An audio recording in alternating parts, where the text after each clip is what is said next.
funny farm where life is beautiful all the time, and I'll be happy to see those nice young men with their clean white coats, and they're coming to take me away, ha ha. They're coming to take me away, ha ha. They're coming to take me away, ho ho, hee hee, ha ha. To the funny farm where life is beautiful all the time, and I'll be happy to see those nice young men with their clean white coats, and they're coming to take me away, ha ha. You thought it was a joke, and so you laughed when I had said that losing you would make me flip my writ. Right? You know you laughed, I heard you laughed, and then you left, but now you know I'm utterly mad. They're coming to take me away, ha ha. They're coming to take me away, ho ho, hee hee, ha ha. To the funny farm where life is beautiful all the time. Welcome, everyone, to our second episode of Doc Society Entertainment Talk Live. Today we have a special guest. He is very talented, extremely talented, and that will be Scott Essman, who will be joining us soon. I'd like to introduce our co-host tonight. We have the beautiful and very, very sexy, wonderful Michelle Yeager. I'm sorry, I just had to do it just one last time. And then we have the awesome, talented musician and music writer and Brandon Levake. What's up, fellas? How we doing, guys? And we have the great and talented, and he has a lot of credits to himself, and that would be Lucien Toombs. Is Lucien asleep again?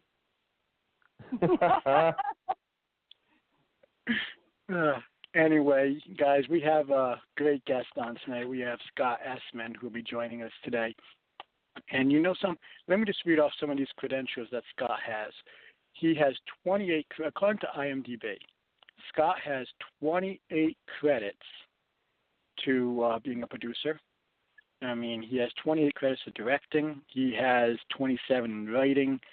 I mean, it goes on, casting, directing, crew, editing, actor, cinematographer. I mean, this guy did it.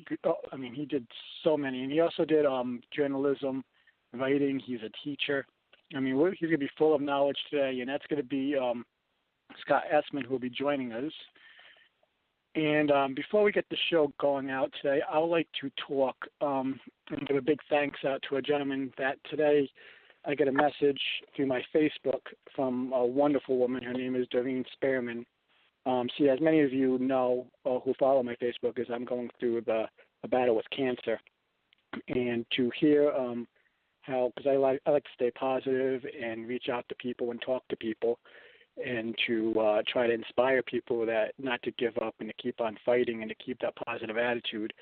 She sent me a message from John from Long Island, who seems to has been inspired by what I've been saying and posting. And John, if you're listening, I hope you, through your battle, because I know you can, and I send you nothing but positive vibes and prayers. So, guys, what do we have to talk about today? How about you, Michelle? Anything new going on? Oh, well, I found not anything new. I did notice some stories in the news that were kind of interesting this week. Are these funny stories or just strange old stories? Strange or interesting, at least that I found interesting. The former manager of the DoD, of the Aerospace Threat Program, says that UFOs are real and they exist and they are documented. And boring and drawn out. So that's like the gist of it. And that's what, if you want to read more on it, you can go to the Huffington Post website, and they'll have a full story there with all these dates and all this wonderful, interesting stuff. I mean, most of us already believe in UFOs, so it's not like it's news to us. It's now that we're starting to get some officials and former officials that are actually coming out and saying, yes, this is true. No, I believe in UFOs. I always did. For sure. Lucian, have you ever seen any? I'm sure Lucian's seeing all sorts of things right now. Yeah. I think we've lost Lucian again. There's no way. Hold on. I'm gonna message him. Hold on a second. I mean, some people might need to fly down there. Looks like we have someone on the air from Rhode Island. Who's on the air? You already know. Your boy Dwelly was good. Be blessed. Keith was good. Was good. Oh, hey, how you doing? Shit! Here he is. CTPMG. This is one of the local artists that I work with in my group. Count the Paper music group. I actually just did a collaboration with him that we just posted. Keith actually sent you the link to it. Hey, I just went to tune in and listen, and I saw the phone number, so I figured I'd call. I figured I was going to hold. I didn't know you guys were going to just put me on like that. Yeah, bro. I appreciate you showing the love. Yeah, on this show, you never know when you're going to be put on a year. Put on the spot. But so you want to talk about your show that's coming up? Oh, it looks like he left the society. Well, if you hear us, just call us back. Yes, he did. Yep. Shout out to Dwelly CTPMG. You can check him out on SoundCloud under Dwelly CTPMG. I appreciate you showing the love, bro. Yeah, appreciate it, Dwelly. Yeah, see, the thing is, I'm checking up on Lucian because I don't hear anything. We asked him if he believes in UFOs. I think he was abducted. They're in the process of probing him right now. He probably is. But but anyway, what else is going on in the world today, Michelle? Chicago was rated third year in a row as having the most rodents. The rattiest old city that we have in the United States. Third year running. Woohoo! Be proud, Chicagoans. So the most rodents, huh? So we have a lot of rodents in the world. We have UFOs flying above us. Speaking of aliens and UFOs, I want to give a shout out to my mother. Hopefully she's listening. No. In this case, maybe not. No, I'm not meaning to be rude, but for those of you listening, I just want you to know that just to know what we're talking about here. My mother is vertically challenged, meaning she's a short woman, and I give her nothing but love. And Mom, if you're listening, I didn't mean to call you an alien. Anyway, so what else is going on? We have rats, we have aliens. And pole dancing has been recognized as a sport now, along with dodgeball and arm wrestling. It's been awarded observer status by the Global Association of International Sports Federations, which sounds something like, Federation of Planets and all. But they will be working on becoming compliant with the world's anti-doping agency rules, and will be working on getting the requirements to make this sport worldwide recognition in the Olympics, so they can have Olympic competitions for pole dancing. Congrats to all the pole dancers. Now you're now athletes. Just wear hooker shoes. Yeah. Right, so let me get this straight. Pole dancing is now an athletic sport. Yes, and they are working on making it an Olympic event. So wait, they're what? Yes, they are working on it. And it's taken 11 years for it to get to this point, from them to take it to being recognized as a sport, and now it's going on the journey of becoming an Olympic competition type sport. Are you like sure gymnastics. you're not mistaken? You're not mistaken pole vaulting with pole dancing? No, I mean, are they going to have picture this. You're going to have in the Olympics now, they're going to stage these poles up, and you're going to have these women in these tight clothing just straddling these poles, spinning them around and around and around. Is that correct? And they're going to have judges Yes, there. but I don't think the costuming will be quite like when you're going to the gentleman's club. Darn it. I don't know if they're music playing. Are they going to give Are they going to give the crowd ones? Does everybody get ones when they come? I don't know how that. Do we get to throw things? I mean, nowadays, I'm pretty sure they'll probably have some kind of gadget hooked up to them. They can just slide your credit card down the crack of their ass. But speaking But so we have pole dancing, we have aliens, we have a lot of rodents in New York. I mean, this show is really kicking off. Now, just Lucian, are you there? I think he's sleeping again, man. What is he thinking? Instant scout, right? He's like, I'm calling it now. He's on the air. I mean, this is for those of you listening. Lucian Toombs is one of our co-hosts. And last week we had the Glow Girls, the Gorgeous Ladies of Wrestling, on the air. During mid-interview, during the mid of the show, Lucian just drops off. He's still on the show, but he just drops off. Never to be heard from again. And then now today we start off the show. Phone call still on and everything. Didn't even get to start the show off, and he's gone. But is it showing that he's still on air with us? Lucian's still on the air, according to the switchboard. He's still on the air. Lucian, maybe you need to turn up your volume or something. Hello. Hello. Hello. Hello. Is that him? Hello. That's Lucian. Hello. Hello. Hello. Is that Lucian? Yes, it's me. Hello. Oh my God. Yeah. He's alive. A Fisher Price telephone. Come on, kids. I mean, Lucian, we don't want you falling asleep on this show. We have Scott Essman that's going to be joining us. I don't want to fall asleep on that show. No. No. I've been up since Thursday. Come on, guys. Yes. Anyway, did you catch the news report from Michelle? We had pole dancing now a sport, Olympic sport. Yes. We have rats in the city. Pole dancing rodents from outer space. Yes. Okay. Yes. Okay. Got everything done. How is your week going, Lucian? Oh gosh, pretty average. Just been going to work. Been doing my haunt acting on the weekends, which has been a lot of fun.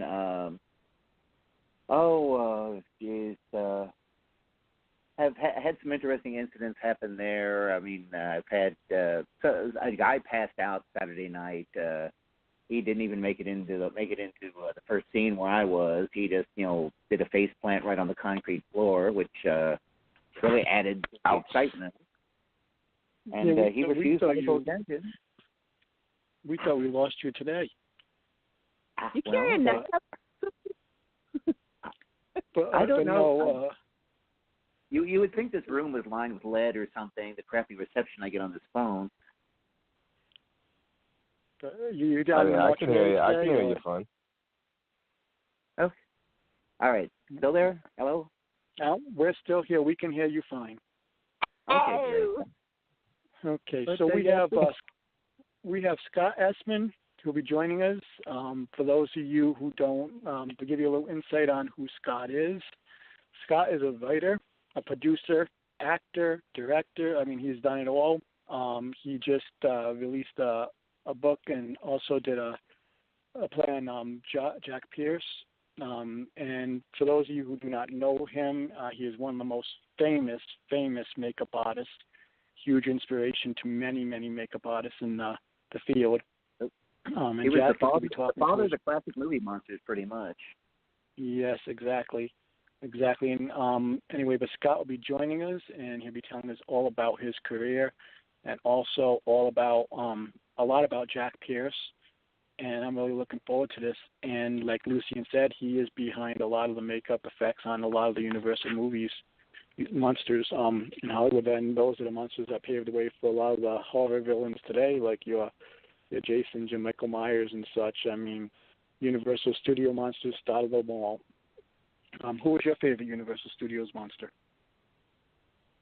Oh gosh,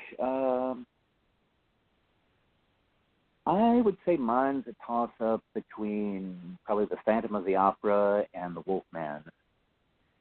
I played the Wolfman for years with the loyal JCs back when I first started doing haunt acting, and I've always had a soft spot for that character. But there's something about the mystique of the Phantom of the Opera. That was awesome makeup effects. Yeah, they did a great job. Yeah. My favorite's always Dracula. Between Dracula and Frankenstein, those are my two. And Michelle, what are your favorites? it's Dracula, obviously. That and Frankenstein is amazing as well. And Brandon, do you have any favorite Universal Studios monsters? Yep. Frankenstein, definitely, of course. Like you need him, and then I like the creature from the Black Lagoon, man. Oh yeah, that's a good one. Oh yeah, that is. That's one of my favorite like creatures out of or monsters, I guess you could say, out of all of them. So what I'm going to do is I'm going to play this short clip, a minute clip of Jack Pierce Monster trailer, and then after that we're going to introduce you to the man, Scott Essman.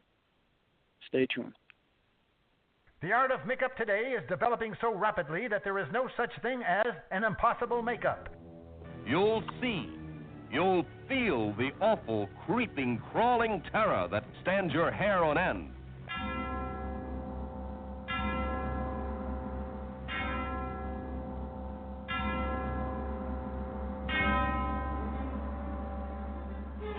He had his own sanctum sanctorum.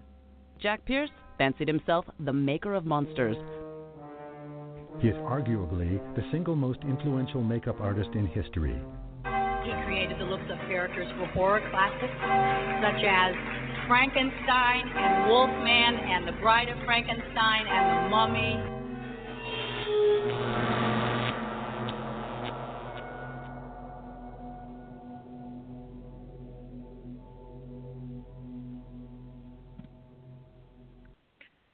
And all you listeners out there, welcome Scott Essman.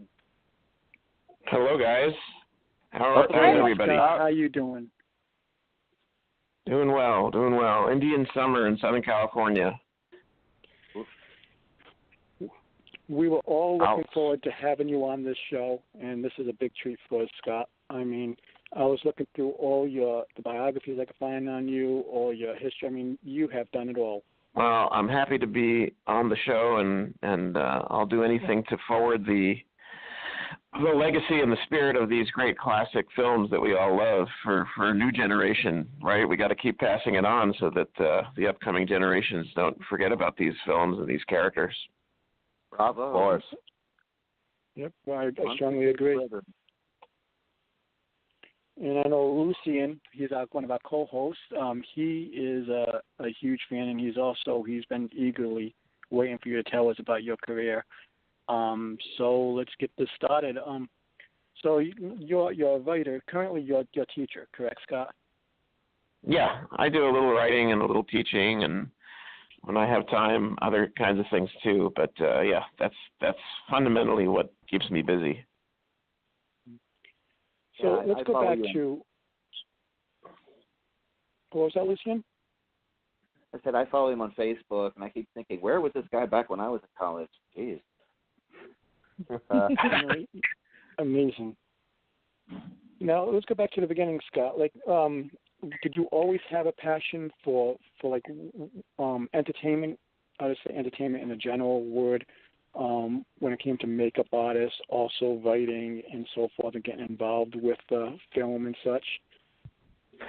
Well, it all started in the New York City area. In 1971, I was 5 years old, or turning 5 years old that summer, and my sister was too young to go to the movies. I'm sure they got a sitter, and they took me to see Willy Wonka and the Chocolate Factory. And I was never the same after that. That was such a bizarre, surreal, wacky, colorful, sarcastic film. I couldn't believe what I was seeing. And it opened my eyes to this whole world of movies and fantasy and, the world of these great characters and all the strange things that happened to the kids in that movie. The one is blown up into a blueberry and the other's shrunken down into, a microwave dinner-sized kid, and it's just so odd. And then one gets stuck in the chocolate chute. They just did such weird stuff to the kids. I mean, I think my parents tried to expose me to things that were relatively innocent. They were both, Eisenhower raised 1950s people, probably on the square side of things. And here was this bizarre movie. They probably had no idea what they were getting into when they took me to that movie. And I was never the same from that point. No, and then, of course, I'm sorry. I was just going to say, from now on in, I sought out all this kind of stuff, and I learned about the Universal monsters on local television in the New York City area in the 70s. You know, WOR TV in the 70s used to show all these great Universal movies, and Channel 11 WPIX would show movies on the weekends. And then we had, I don't know if anyone out there remembers this, but we had the 4:30 movie on ABC, and it was perfect because it started at 4:30. You'd be home from school, and your mother would call you in for dinner until 6, right? So the movie would be snuggled into that slot, 4:30 to 6. I must have watched that show for years and years. Every week, the 4:30 movie. And they'd have a Universal Monsters week. They'd have a Godzilla week. They'd have a Planet of the Apes week. And they'd show all these movies. And now I'm looking back and I'm thinking, okay, they started at 4:30. They ended at 6. If that movie had a running time of over an hour and a half in the theaters, they must have cut that to ribbons to fit it into 90 minutes on TV with all the TV commercials. So they must have just really badly chopped up these films. But, you know, when you're a kid, you don't know any better. You think, okay, this is the movie and there's commercials and that's it. You know, you just sort of deal with it. But, you know, those were my formative years. And I remember waking up early on Sunday to watch the Abbott and Costello movies. And it showed those on WOR also, which was the local channel. WOR isn't affiliated with any network. It's its own entity. They used to show the Mets games, and then they'd show movies and some other local programming. But these non-network affiliated TV channels needed to fill up hours and hours of programming. So they got the TV rights to all these great films from the old days, and not only the ones I mentioned, but Marx Brothers pictures and Bowery Boys and Little Rascals, and we saw all that stuff on TV in the 70s. And this is my formative period. You know, it's from when I was a little kid until I was a teenager. So it was the perfect time to grow up with these films, being on TV and having easy access to them. And I remember many a Sunday morning waking up early, get the newspaper, and rifle through that newspaper TV guide to figure out when different movies would be on that week that were playing. I read that thing like you'd read the Bible in church, and you'd learn all these great movie times and channels and so forth for the whole week. And that was a ritual every Sunday to figure out what was on your local television there. And, of course, this is back, you know, way before they even had anything like cable TV. So we just had, you know, in the New York area, we had the 3 networks, obviously, and then we had local channels including Metro Media, Channel 5, WOR, which is Channel 9, and, of course, WPIX, Channel 11.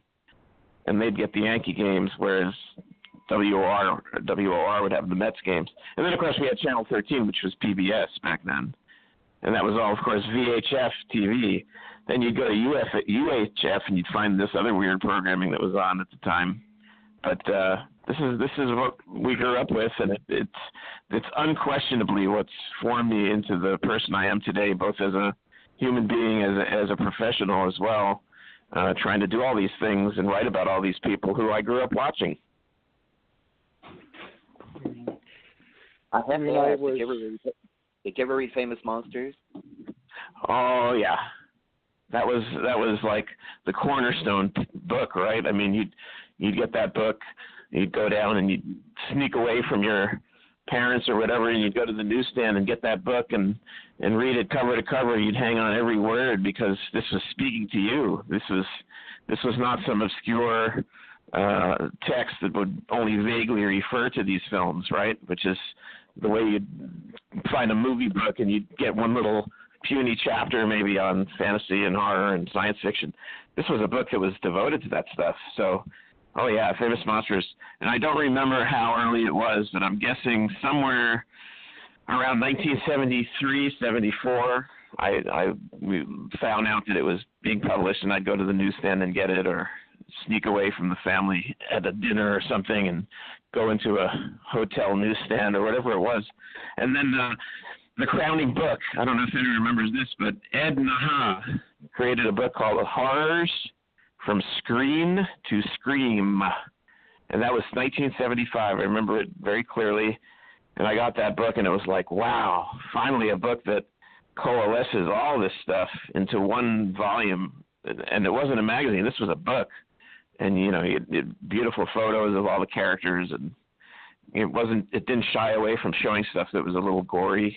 So you'd have some sort of shocking pictures of some of the characters, like one of you were mentioning Phantom of the Opera back in the 1943 one with Claude Rains, or 25 with Lon Chaney. That was pretty scary for a little kid. But yeah, these are the things that you would look to validate, which is the best word I could think of. Validate your existence as a monster kid by finding all these great books and magazines like Famous Monsters and of course Creepy and Eerie, which were part of that, and these great movies on TV. So it's hard to imagine now, but no internet, right? No cable TV.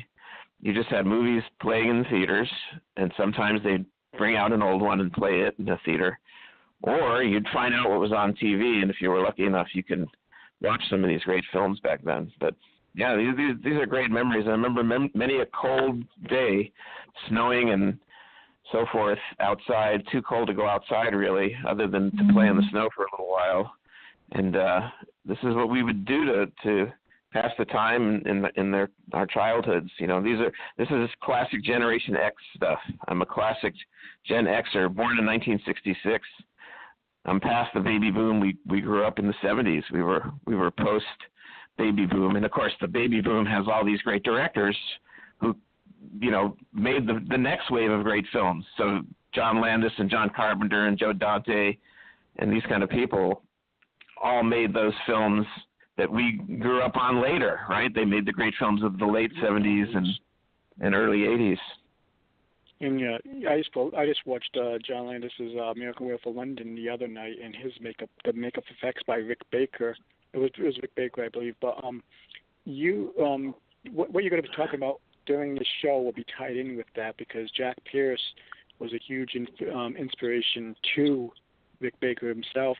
But from when you got interested, when did you see yourself getting slowly into the saying, this is what I want to do, this is film, I want to get involved with the film business, I want to get involved with the entertainment business? Did you go to your school, did you take up the class in school or just follow it through and go from there and just fall in love with it? That's a good question. They didn't really have that much. I remember the New York public school system back then, it was pretty standard stuff, but they did have a class in video production. And I remember that was the first time we actually found anyone who would teach us some of what we would see in the movies and in magazines and pictures and all that, and talk about how they did some of that stuff. And in the New York public school system, I was lucky enough to have a teacher named David Linton, and he was a PhD, so Dr. Linton, and he was amazing because he really would not dumb it down, but just make it palatable for us, being young guys at the time. This is now early 80s, but he really showed us, this is how they did this kind of thing, and this is why they made the decisions they did, and he'd really break it down for us systematically. It was eye-opening. So that was the first time I ever had taken a class in that stuff.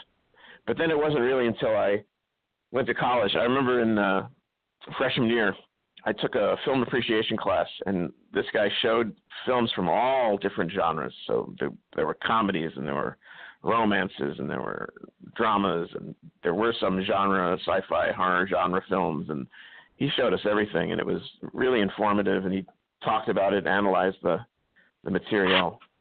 That was a good class, and this was in upstate New York.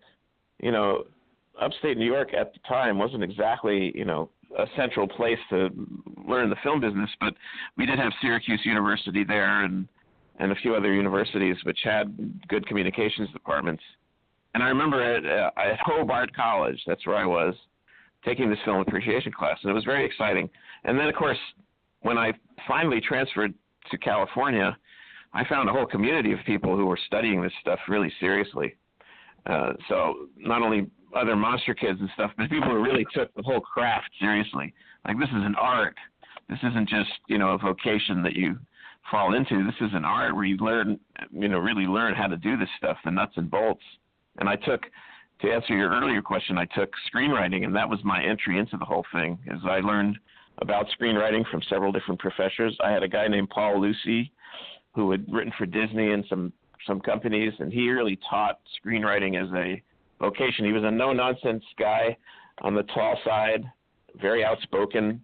But if he liked you and you were on his good side, you know, he would champion you. And he championed me. I was young. I was 19 years old, and he would say stuff like, you could be a good writer, and these are the things you should do, and these are the things you should analyze. And he would show films and break them down for us. But not only full-length films, he would show shorts, other student films and films that people would make, and you'd break them down and analyze how they became full-length films from short films. For instance, Kevin Reynolds had made a film at USC, a short film, and he got to expand it into a feature film that was called Fandango, which is one of Kevin Costner's first films where he had a major role. It's not his very first film, it's one of them. And Fandango started off as a short student film, just like a 15, 20-minute student film. And then Kevin got to expand it, and of course he went on to direct Kevin in Waterworld and Robin Hood, Prince of Thieves. And that just all started out as a little student project. So he would show us these different films. At the time, the guy who had broken into the industry right then was a guy named Phil Giuano. And Phil was an interesting guy because he had made a film at USC, and then he stole it from the school. He actually got his film back from the school because, you know, when you make a film at school, technically speaking, the school owns your film. You don't. So the school has all these films in archives, and in some cases the students don't even have copies of them. And he stole his film back from the school, somehow snuck into the lab or whatever it was, and he got somehow back then, it might have been on VHS, but he got a copy of his film to Steven Spielberg, who was at the time creating a TV show called Amazing Stories. I don't know if you guys remember Amazing Stories. Oh, yes. I do. Every Sunday nights. Yeah, and he got that on net. That was a network show, and he was desperate for directors because all these Amazing Stories had different episodic directors, and episodic television then wasn't the flood of shows that there is now. You know, there were just really the three networks at the time that produced episodic TV, and he hired this young guy from USC on the spot to direct an episode of Amazing Stories, which is kind of amazing that one of us would break ranks and go into the professional world that quickly.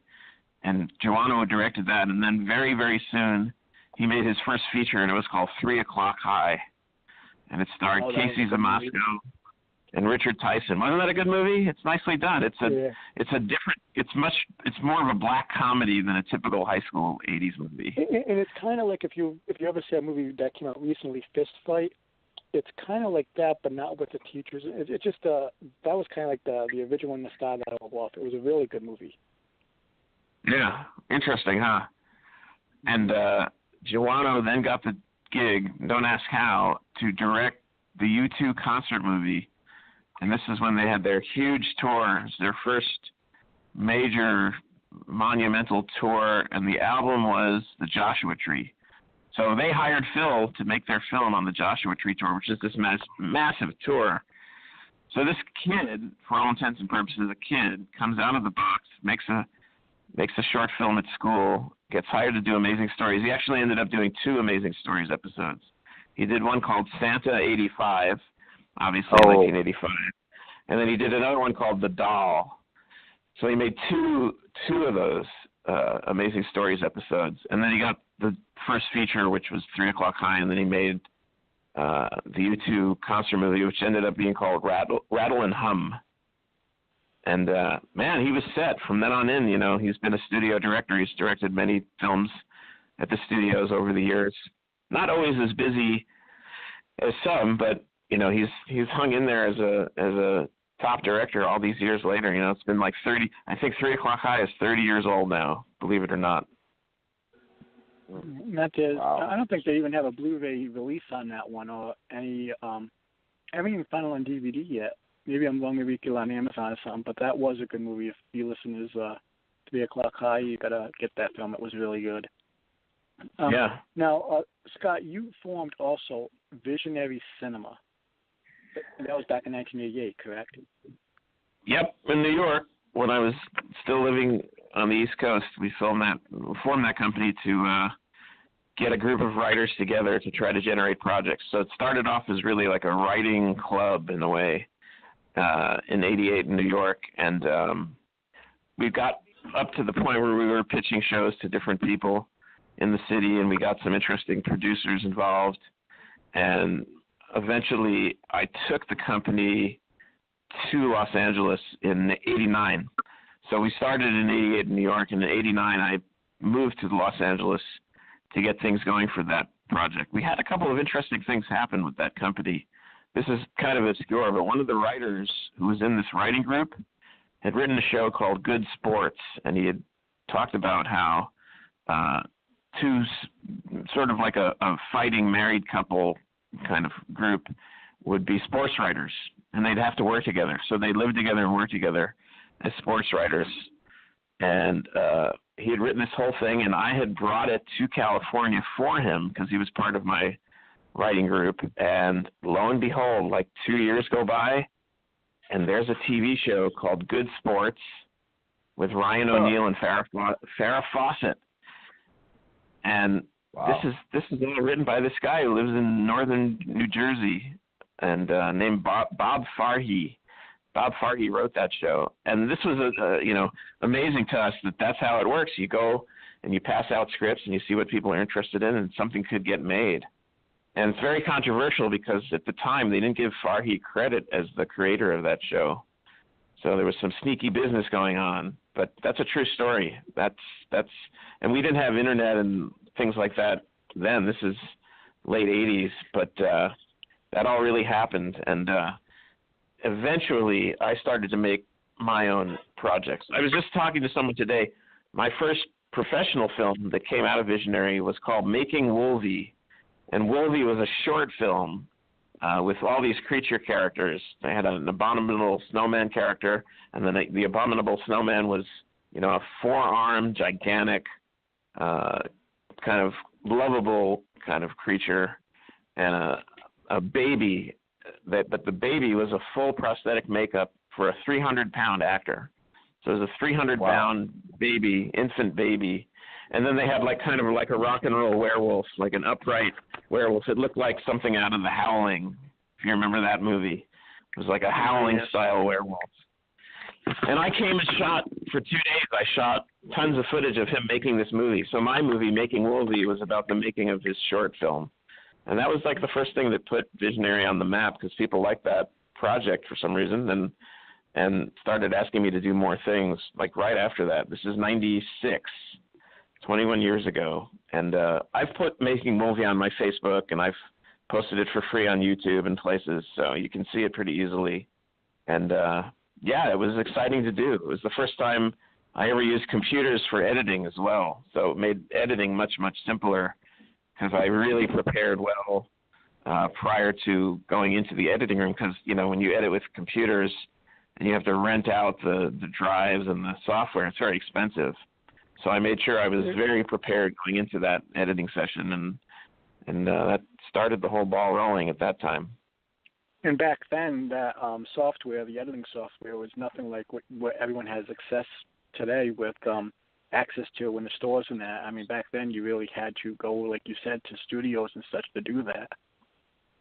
Oh, you couldn't own the software back then, because with the software and hardware together, the full package back then, we're talking like $100,000 of stuff between software, hardware, and drives. Now you can get a laptop computer for $2,400 with the right software, and you can edit the whole thing on your laptop and even export a DVD and whatever you want. But back then, we had to rent this facility, and we had tape drives. Everything was shot on tape back then, so we had to convert all the tape drives, computer files, and then it was a little technical, but then you'd go back to your original tapes at the very end to export your finished video. So you would take the stuff off the tapes sort of at low resolution, so you didn't fill up all your drive space, and then at the very end, you do what now is called an online edit, where you take your tapes, you go back into the software, and you just grab high resolution of exactly what you need for each shot, and not all the tapes, which would be too memory intensive.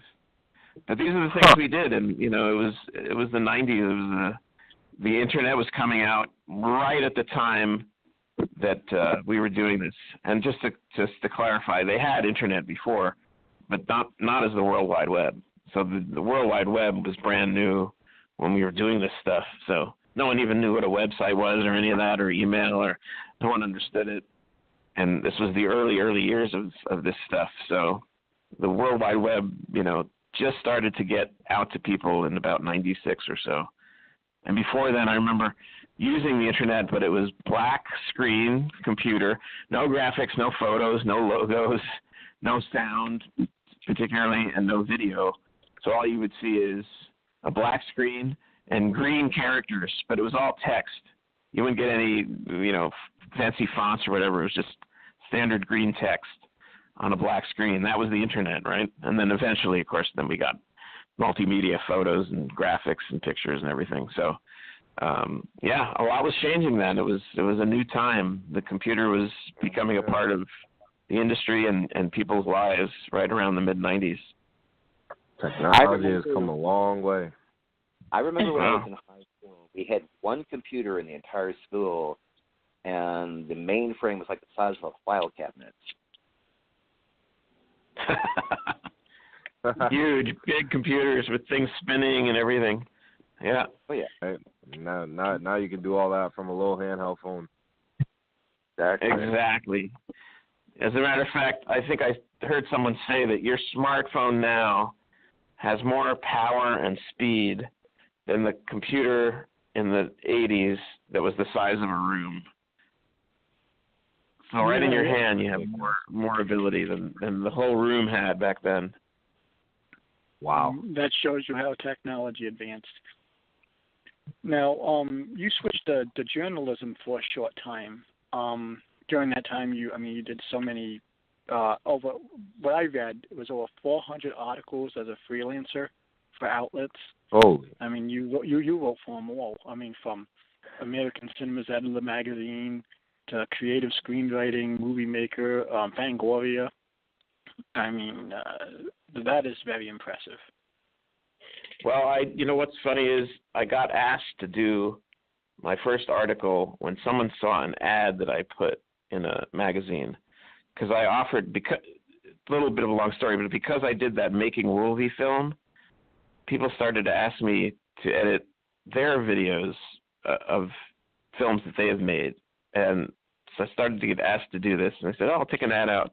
So I took an ad out in the magazine, and the guy saw my ad and called me and said, how'd you like to write for us? And I said, well, I'm not really doing that now. I'm really working in video. And he said, yeah, but I know, but I saw something you wrote somewhere, and I liked it, and, you can write for us. I'll give you assignments. And that was a magazine called Makeup Artist Magazine, still going strong. That's like 20 years ago. It's 97. It's like this time in 97, fall of 97.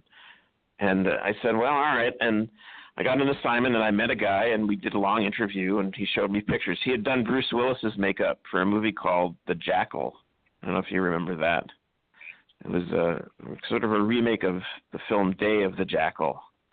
But Bruce Willis was in The Jackal, and it was in 97, and I interviewed this guy named Jerry Quist. He actually invited me to his house. He showed me all the pictures that he had done, changing Bruce Willis for really kind of like disguise makeups. So Bruce Willis is in these different disguises.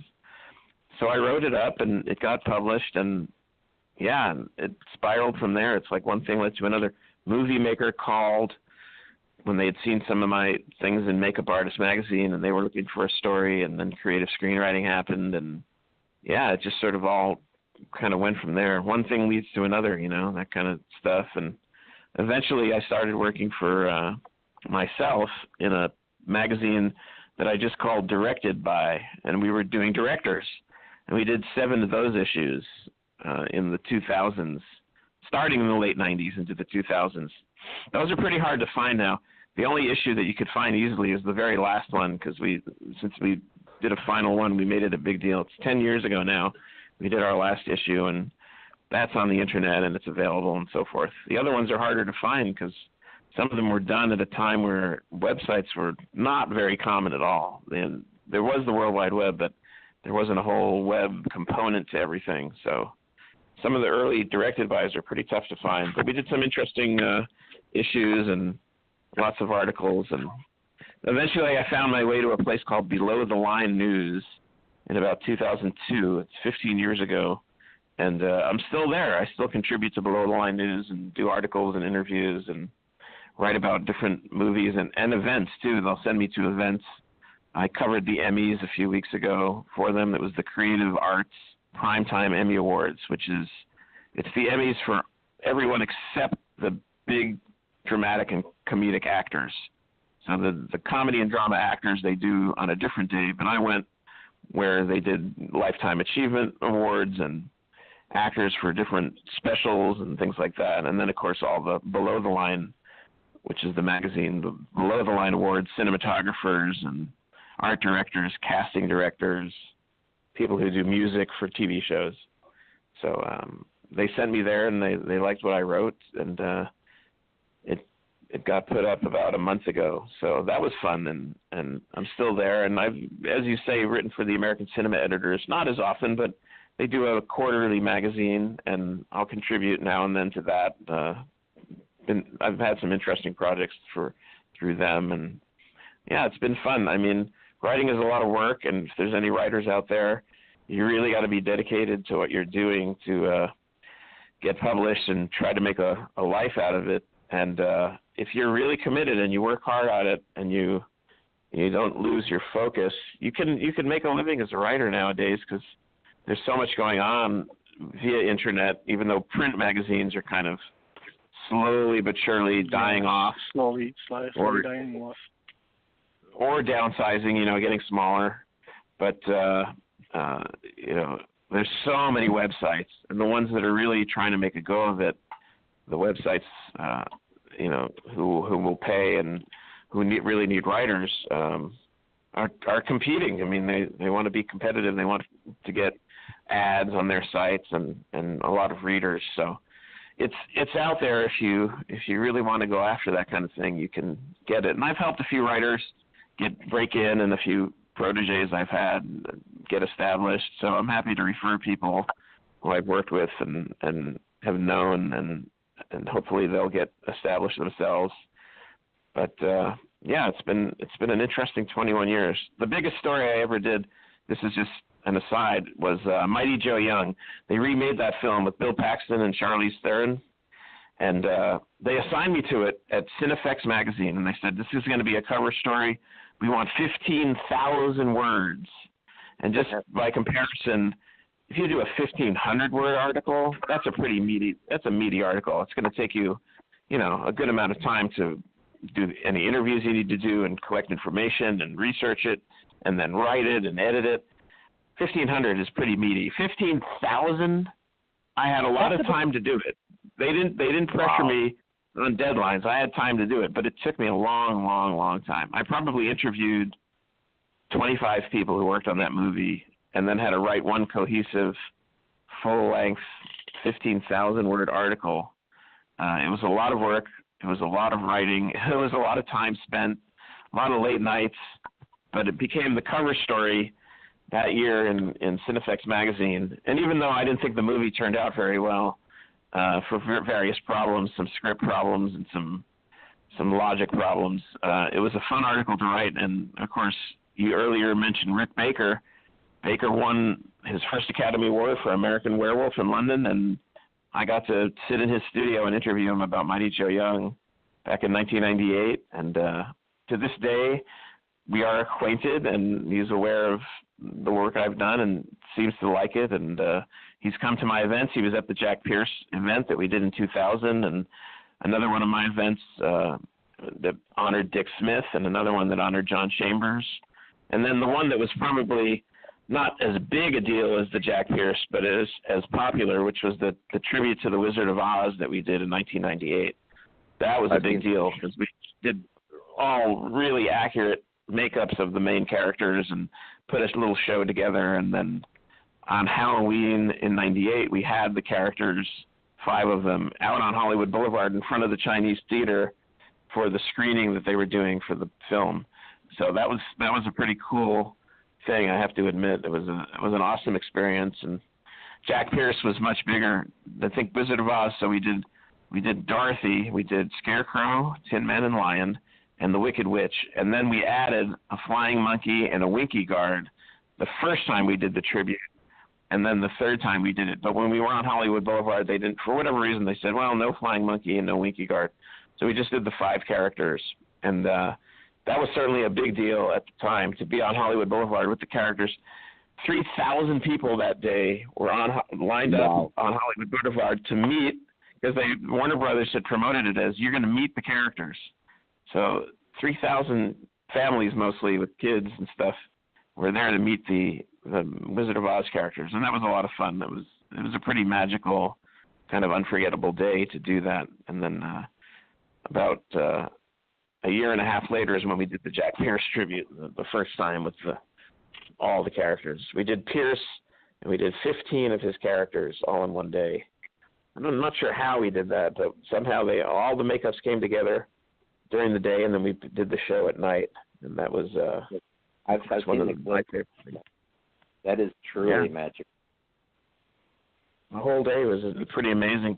Just as one little small aside on that, at a certain point, because we started the makeups in the morning, Frankenstein, the Mummy, the Jack Pierce character, and several of the others. And by mid-afternoon, all 16 characters were cooking right in the middle of makeups, ready to get into costume and take photographs and then go out for the show. And right smack in the middle of the day, Forrest Ackerman shows up from Famous Monsters.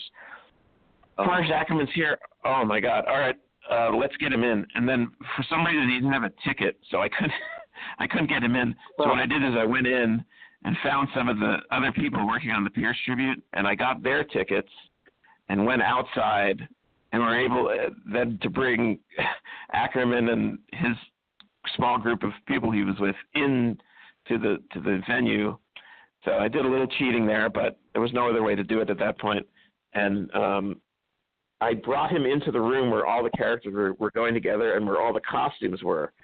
So I brought him in, and I said, here's the Frankenstein costume. Here's the bride. Oh, yeah, look, she's over there. She's getting her wig on. And here's Frankenstein. He's almost finished with makeup. They're going to do his hands. And here's the costume for the Wolfman. And he's looking at all this stuff, and I go, what do you think? And he goes, overwhelming, in that great distinct voice that he had.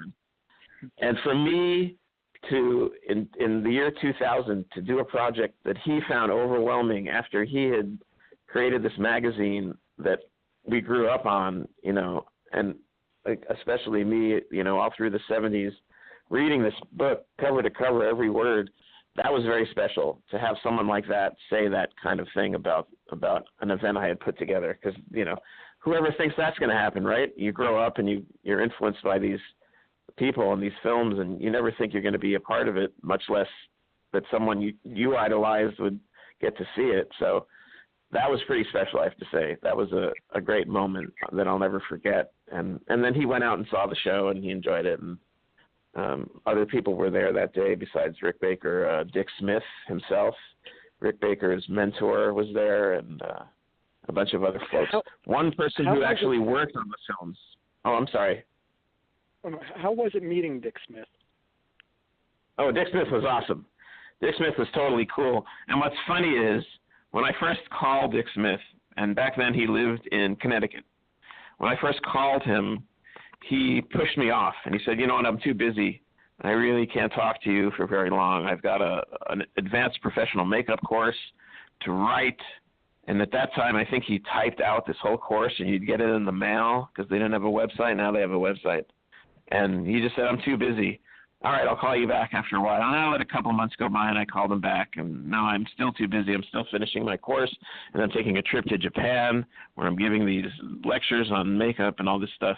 And I said, okay, I'll call you back again. Finally, I call him back. Months are going by, and he says, you know what, I think I can make time for you. If you give me, a day where you have a pocket of time, we could do a phone interview. And I said, all right. And we got it together, and he was super nice and told really elaborate stories and gave me tons of information and explained how he did pretty much everything in his career from beginning to end. It was really amazing. And then he apologized and he said, "Well, you know what? You're obviously, prepared and you really care about this stuff." He said, "I didn't mean to brush you off at the beginning, but I had to make sure you weren't, some fly-by-night operation who just wanted to, make a quick buck off my name or whatever it is." And I said, "I would never do that." And he goes, "Well, I know that now, but I didn't know that when you called me, because so many people call me and try to contact me for information and so forth."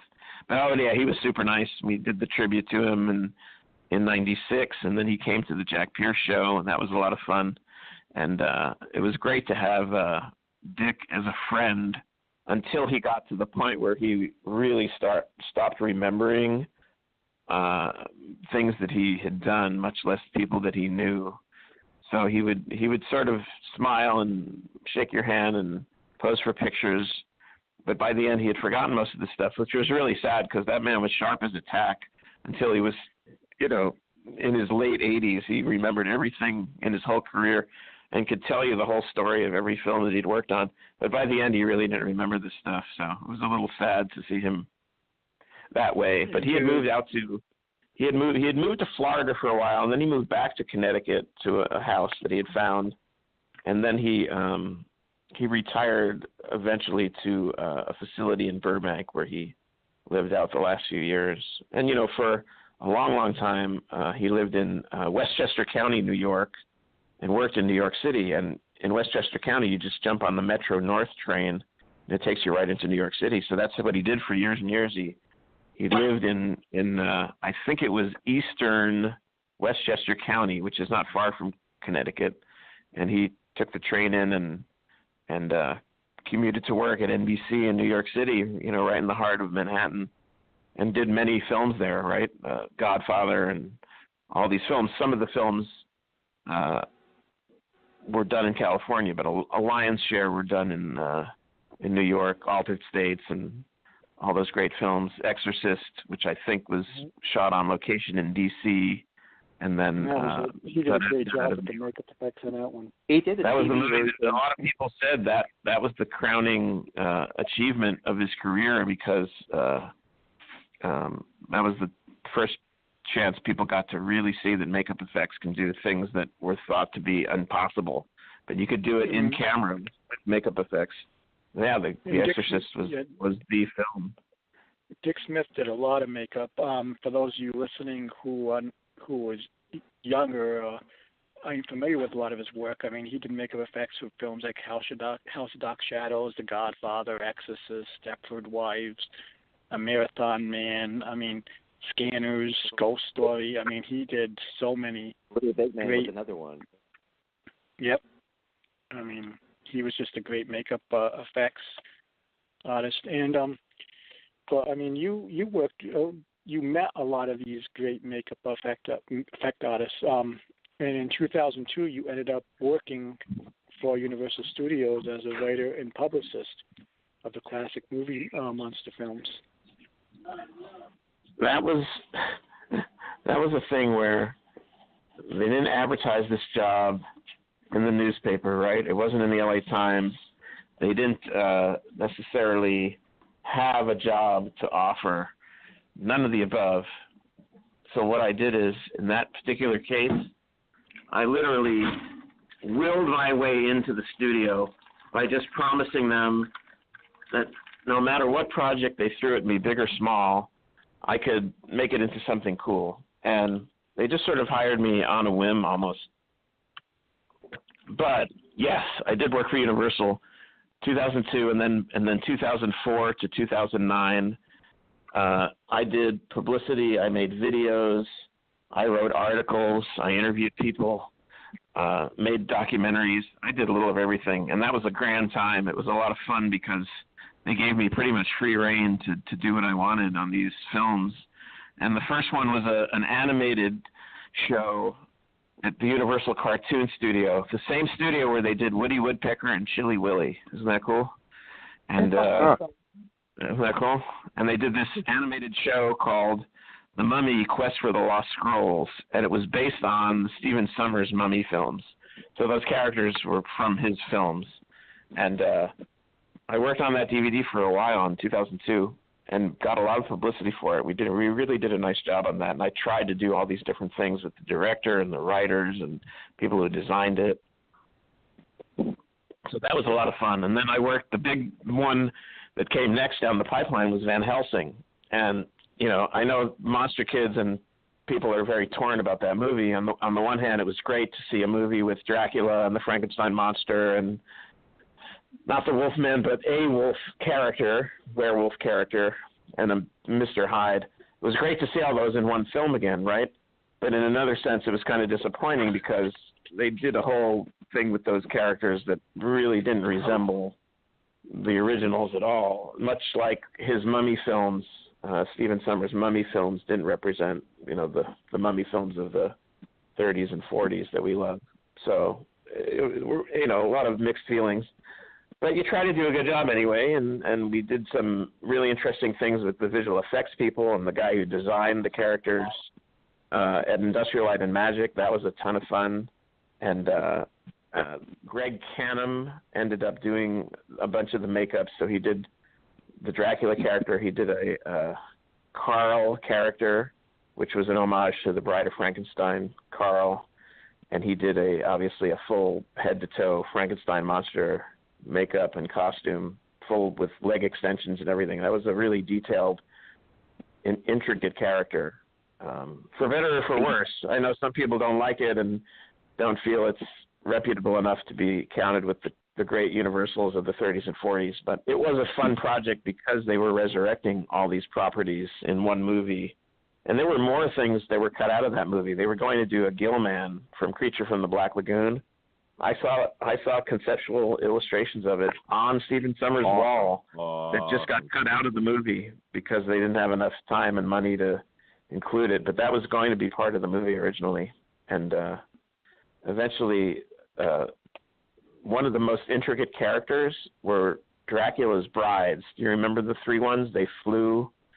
And they had very detailed makeups and computer-generated bodies. They stuck the makeups, the heads of these brides, on bodies that were generated by computer. And they had to film the heads with green screen on their bodies with different puppeteers kind of manipulating them to make them look like they were flying. And then they shot in Prague. They shot all these background plates for the flying sequences, and then they computer-generated the bodies. And the whole thing was, how do you make the head look like it fits on a computer-generated body? Because the head and the wig was all real. So that was pretty interesting. And Canham did all those makeups, and the three brides were a prominent part of the movie.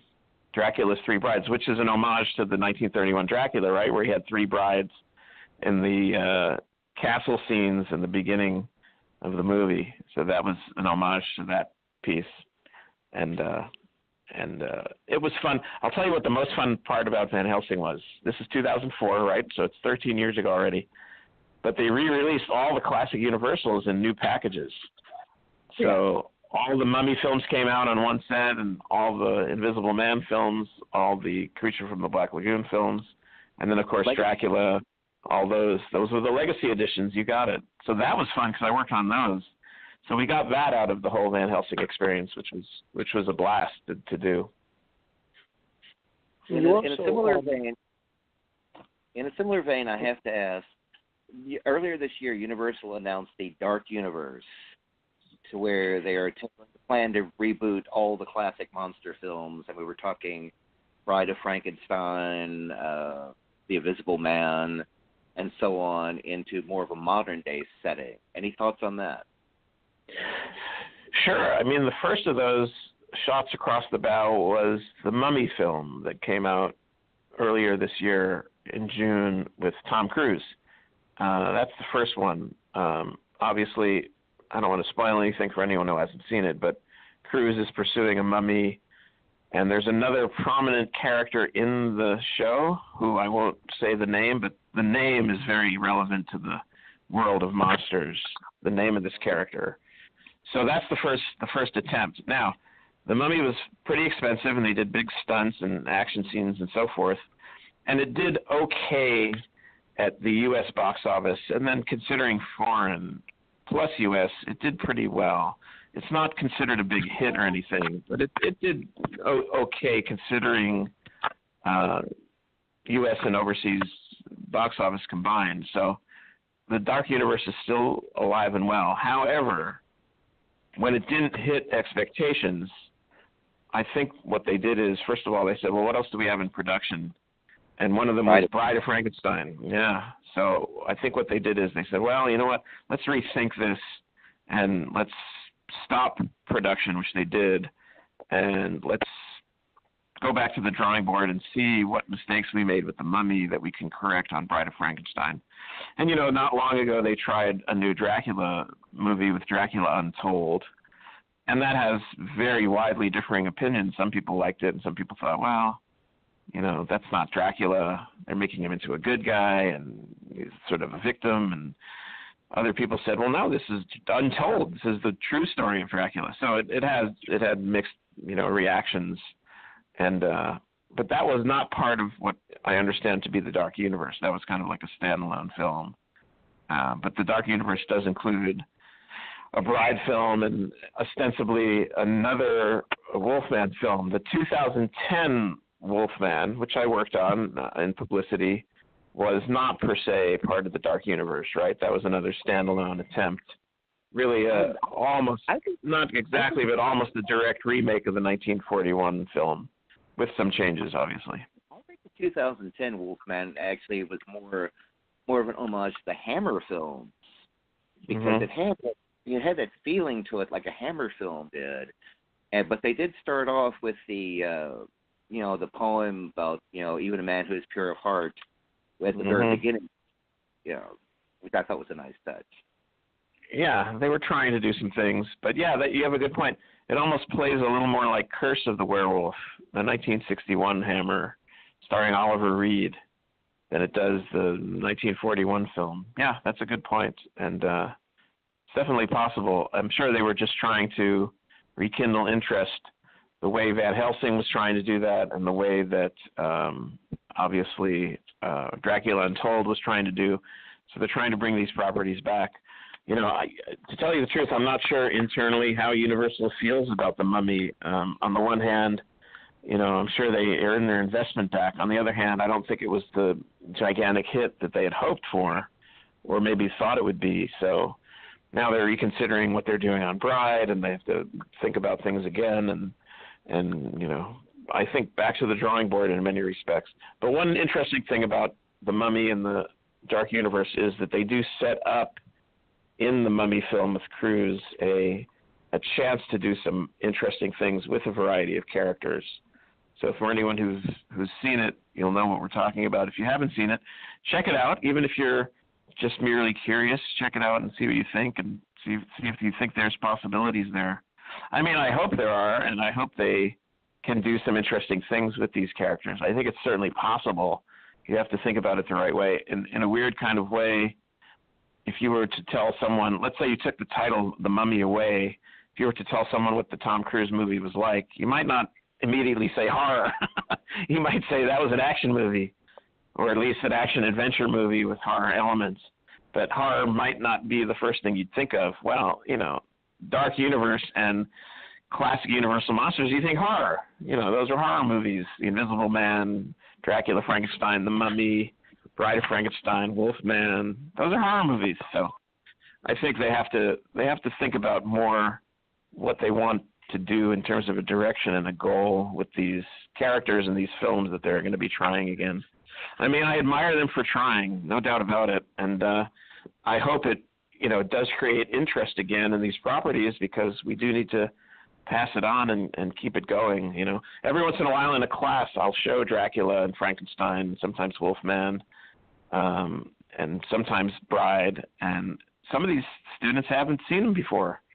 It's not their generation, and they're millennials born in the 90s, and they just didn't come across these films. I had a few students yesterday who hadn't saw Star Wars, the 1977 movie. Oh, I think 3 of them. I had a class of 12 in a class. 3 of them hadn't seen Star Wars 1977. So there you go. what's wrong with parents these days? My daughter's 26, and she was raised on all the classics that I watched when I was a kid, too. You have to expose them to it. And for people to not do that, I think they're doing their children a disservice. Yeah. How did you introduce them to your daughter? Did you show them on DVDs and things like that? Yeah, well, I think we had VHS way back when. But I think the first one was that she watched with me was Salem's Lot. That was the first horror movie that she watched with me. And then she became fascinated with it, so I was just introduced more and more to her. And we have that in common. We'll still do that, go watch classic movies. That's great. That's great that you're doing it. And it sounds like she was born in the early 90s. Is that about right? 91 or so?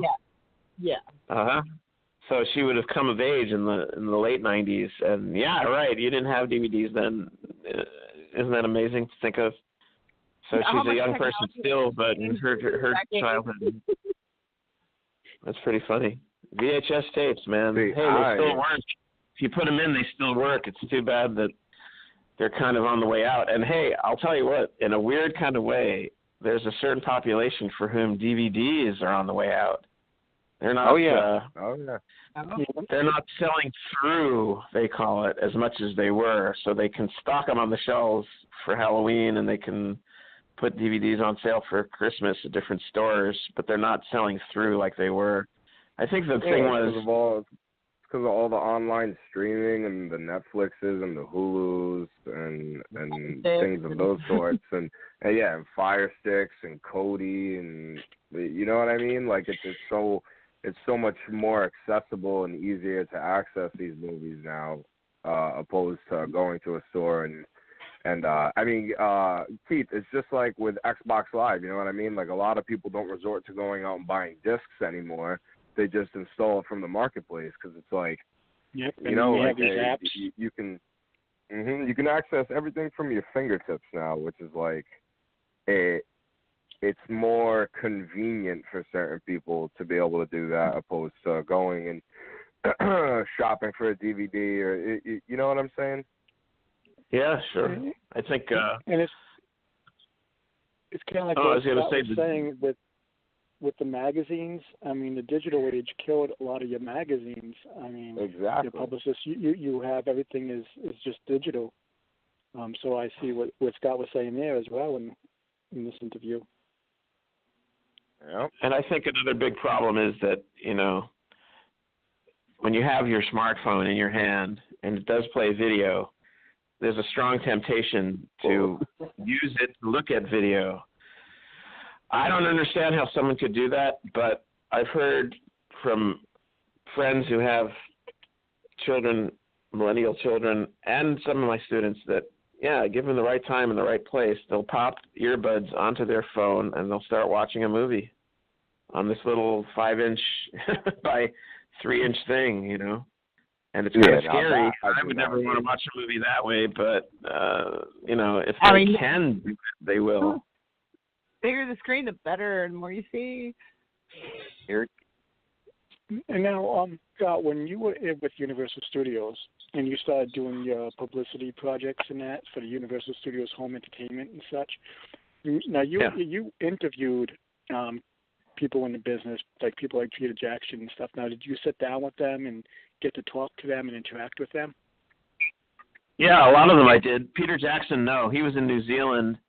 He had just finished King Kong and was in New Zealand still. He hadn't come over here yet. I think he ended up going to New York, if I remember right, that December for the premiere.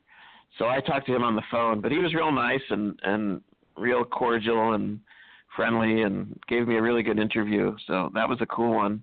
And, I've gotten to do a bunch of them. Some really fun ones were sitting in John Landis's office talking to him about American Werewolf and the films he had made, and he didn't bat an eye at giving me information or giving me time and whatnot. Joe Dante was the same way. He gave me time. I did an interview in a hotel room with John Carpenter around 2004, and that was really awesome to get to do John Carpenter. And you know what's funny is it wasn't even for my project. I was brought in just to do the interview because the person filming it wanted someone to do the interview that wasn't him, and asked me to come in and do it, almost like a pinch hitter in baseball. And that was a lot of fun, Carpenter, and then we took a photo together. So I've done some really fun ones, and I have to say this. I'm very, very, very lucky that I've gotten to do this stuff, and I'm aware of that. So a lot of it's been, given to me, and I feel incredibly privileged to be able to do these things. It's not lost on me that how lucky I am. I have had a good run, and I hope it keeps going. But if it doesn't, if it all ends tomorrow, I've had a fun run doing all this stuff and getting to meet these people and doing some of these things. Just a few days ago, I got invited to an event. I have no idea why I was invited. And sure enough, I'm at the event, and Blake Lively walks in, and she talked to me, and she gave me time, and she was real sweet and very down to earth, and was sort of explaining her character in this film that she had done, and we got to take a picture, and it's like I got to see Blake Lively, and all these things. Jealous. Yeah, these are so much fun. For these things years. I'll tell you, standing face to face with someone like that, who you look at as a goddess of the screen, a 40-foot tall face that looks at you on the screen, and she's a goddess and all this stuff, and then she's standing next to you, it almost doesn't feel real. It's like it's not the same person. It's someone else. It's not the same screen goddess that I've been looking at. This is a human being just standing in my presence. It's not the same. Can't be the same person. It's got to be an imposter. There's that feeling because it's so surreal. And just a few weeks ago, I got to meet Jane Goodall, the British woman who went and lived with chimpanzees in Africa so that she could study them and learn about them and shoot video and film of them in their habitat. And she was super sweet. She was real nice. She's 83 years old now, but she was real nice to me and gave me a really wonderful answer when I asked her about working, in the jungle and what she'd like people to know. And in 100 years, if we put it in a time capsule, what would she want people to know about these creatures? So anyway, I've done a lot of fun ones, and I feel very lucky to have done them, and I'm well aware of the fact that good fortune might not have come my way if I hadn't been in the right place at the right time. And you also published a book, Freelance Writing for Hollywood, and I think that was in 2000. And Jack Pierce. You stay busy, so I don't see your time in this business ending. I just see it going forward because you're always on the go. Like when I read your Facebooks, I see these amazing pictures and amazing write-ups that you do. There's so many things that you're working on. Is there anything that you can tell us that you are working on currently in the future, currently that's going to come out in the future? Sure, I'm doing a book now about Tim Burton. And no way. It's not a biography, though. It's not like that at all. What it is a careful analysis of his films, differentiating which films have been personal films for him and which films have really been just sort of jobs, like where he was hired and he executed a task. So we're trying to distinguish between the personal, intimate films of his that he's made with the sort of works for hire that he's done. And we're trying really hard to analyze these films and provide an analysis that's colorful and gives you a different way of thinking about how a filmmaker might have those films that he either makes personal or he creates because they are so personal, versus someone who's, not necessarily a hired gun, but just someone who comes in to do a job and executes for a specific film and, doesn't ever make the same film twice per se. Whereas I think Burton in certain ways is making the same film over and over again with different elements, but definitely things that are personal to him in certain ways. So I'm working on that now, and I hope it comes out next year. I hope it comes out in a year. We'll do our best to get it out, but that should be pretty interesting because he's certainly an original voice, and he's a brand, isn't he? We're so big on the word brand in the 21st century. He's definitely a brand. Can we get one sneak peek on one quick analysis, one movie?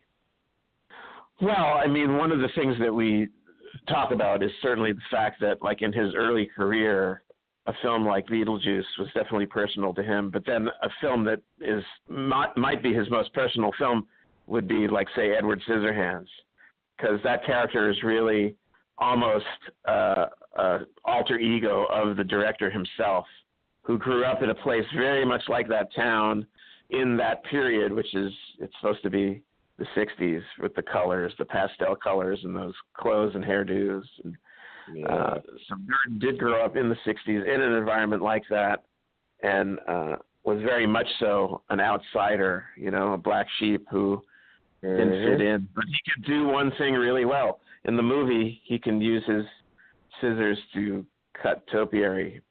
Burton could draw. He was good with a pencil and paper, and he knew how to draw, if not good anything else well. Right, exactly. And we see that film in the book. That's a highly intimate film that speaks very closely to Tim Burton's heart, and he makes it into almost a fable, with a character telling a story who's very old now, looking back at a time when she was young and relating this story. So that's a sneak peek. Yeah, for sure. And there are others in his group of films that he certainly makes. And just like one other thing, when he had back-to-back made the Batman films with Edward Scissorhands coming between them, after Batman 1 and 2, made him probably richer than his wildest dreams, both in financial gain and in career status. He could kind of make whatever he wants after the 2 Batmans, right? And what does he choose to do? He produces Nightmare Before Christmas, which is based on some of his own illustrations. And then he produces Ed Wood, this totally bizarre movie about the worst director in the history of cinema. That's what he chooses to do with his newfound wealth and power. I love that film. Oh, Ed Wood. Oh, jeez. And Nightmare Before Christmas. Nightmare Before Christmas is amazing. That is my favorite. That's got to be definitely like my favorite work by him by far. I've watched that movie hundreds of times. I watch it every year. And in the interest of full disclosure, just so he doesn't get upset if he's listening to this, Nightmare Before Christmas was not directed by Tim Burton, even though he created the world and he envisioned the characters. And in some places, it is called Tim Burton's Nightmare Before Christmas. When it was released theatrically, those words were on the poster, Tim Burton's Nightmare Before Christmas. Now, if you look very carefully at who directed that movie, it's not him at all. It's Henry Selick. And Henry Selick is the stop-motion animation director who did projects such as Coraline. That's Henry Selick. So, that is news to me. Isn't that interesting? To be very clear, even though it is occasionally referred to as Tim Burton's The Nightmare Before Christmas, it wasn't directed by Burton. Now, he did direct Frankenweenie. Oh, Frankenweenie. That was a good one, too. 5 years ago, Frankenweenie, and around 10 years ago, Corpse Bride. So he did direct those stop-motion feature films, but he didn't direct Nightmare. I can't believe that.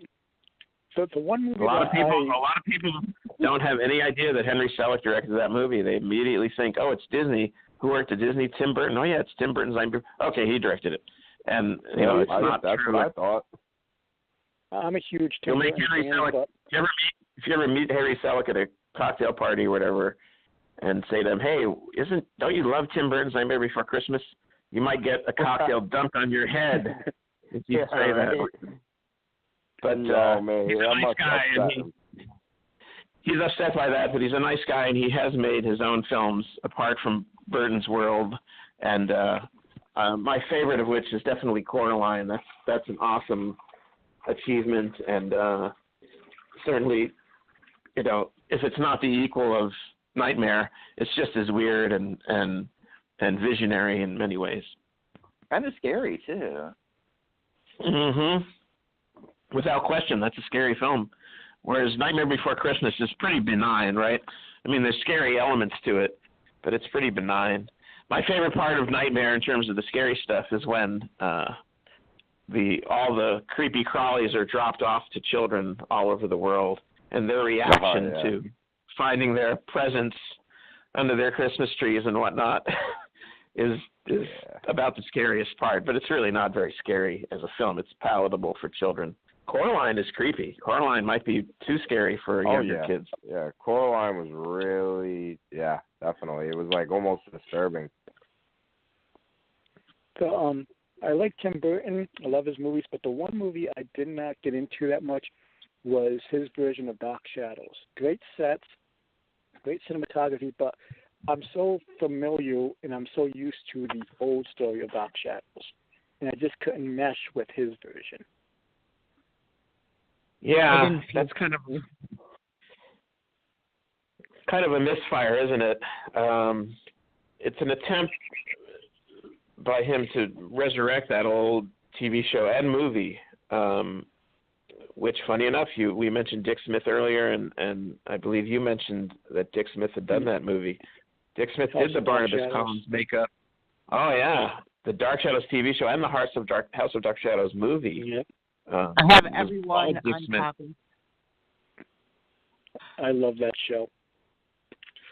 But now, Scott, we talked about great makeup artists, with Dick Smith and Rick Baker and Jack Pierce. But the thing is that nowadays everything in makeup is more CGI in all your films. What's your take on this whole thing? What you saw it like back when it was to now, do you kind of frown on that, or do you what's your take on everything? It's a really good question. I think there's things that you can't do with standard makeup effects that you can do digitally if you're very creative about it. For instance, Voldemort in Harry Potter had his nose erased. There's no nose. That's very, very hard to do with makeup effects.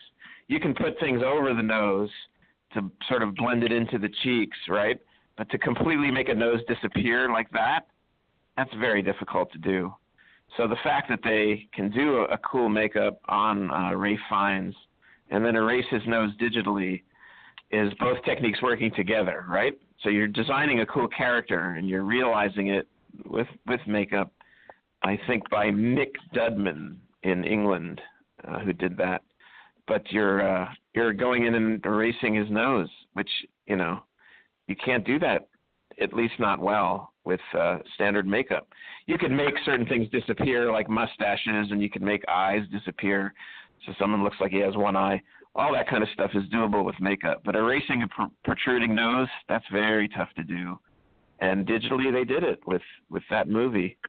And some other films, like Deadpool, that was makeup effects doing that. A lot of people think that might have been done digitally, but it was makeup effects, which created that full head-to-toe Ryan Reynolds character.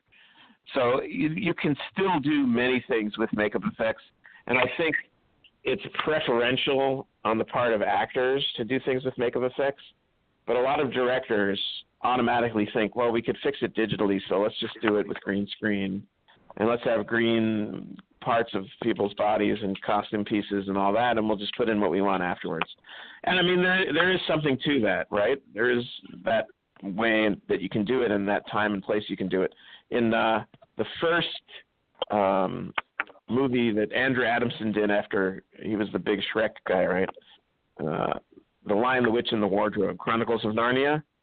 In that first movie, to make those fawns move head to toe, they had to use digital techniques, right, for the legs. So they put green costume pieces from the waist down on those characters. But waist up, that's a makeup, and that won an Oscar. My friend Howard Berger, who had been working for years and years in the industry, won an Oscar for Best Makeup for the first Narnia movie, even though those makeups were enhanced with digital techniques such as, the legs of a horse and so forth, as opposed to human legs. The movie Pan's Labyrinth by Guillermo del Toro was a mixture of traditional makeup techniques and beautifully done computer graphics techniques added onto the makeup techniques that were used in the movie. So I think it's the blend that works really well.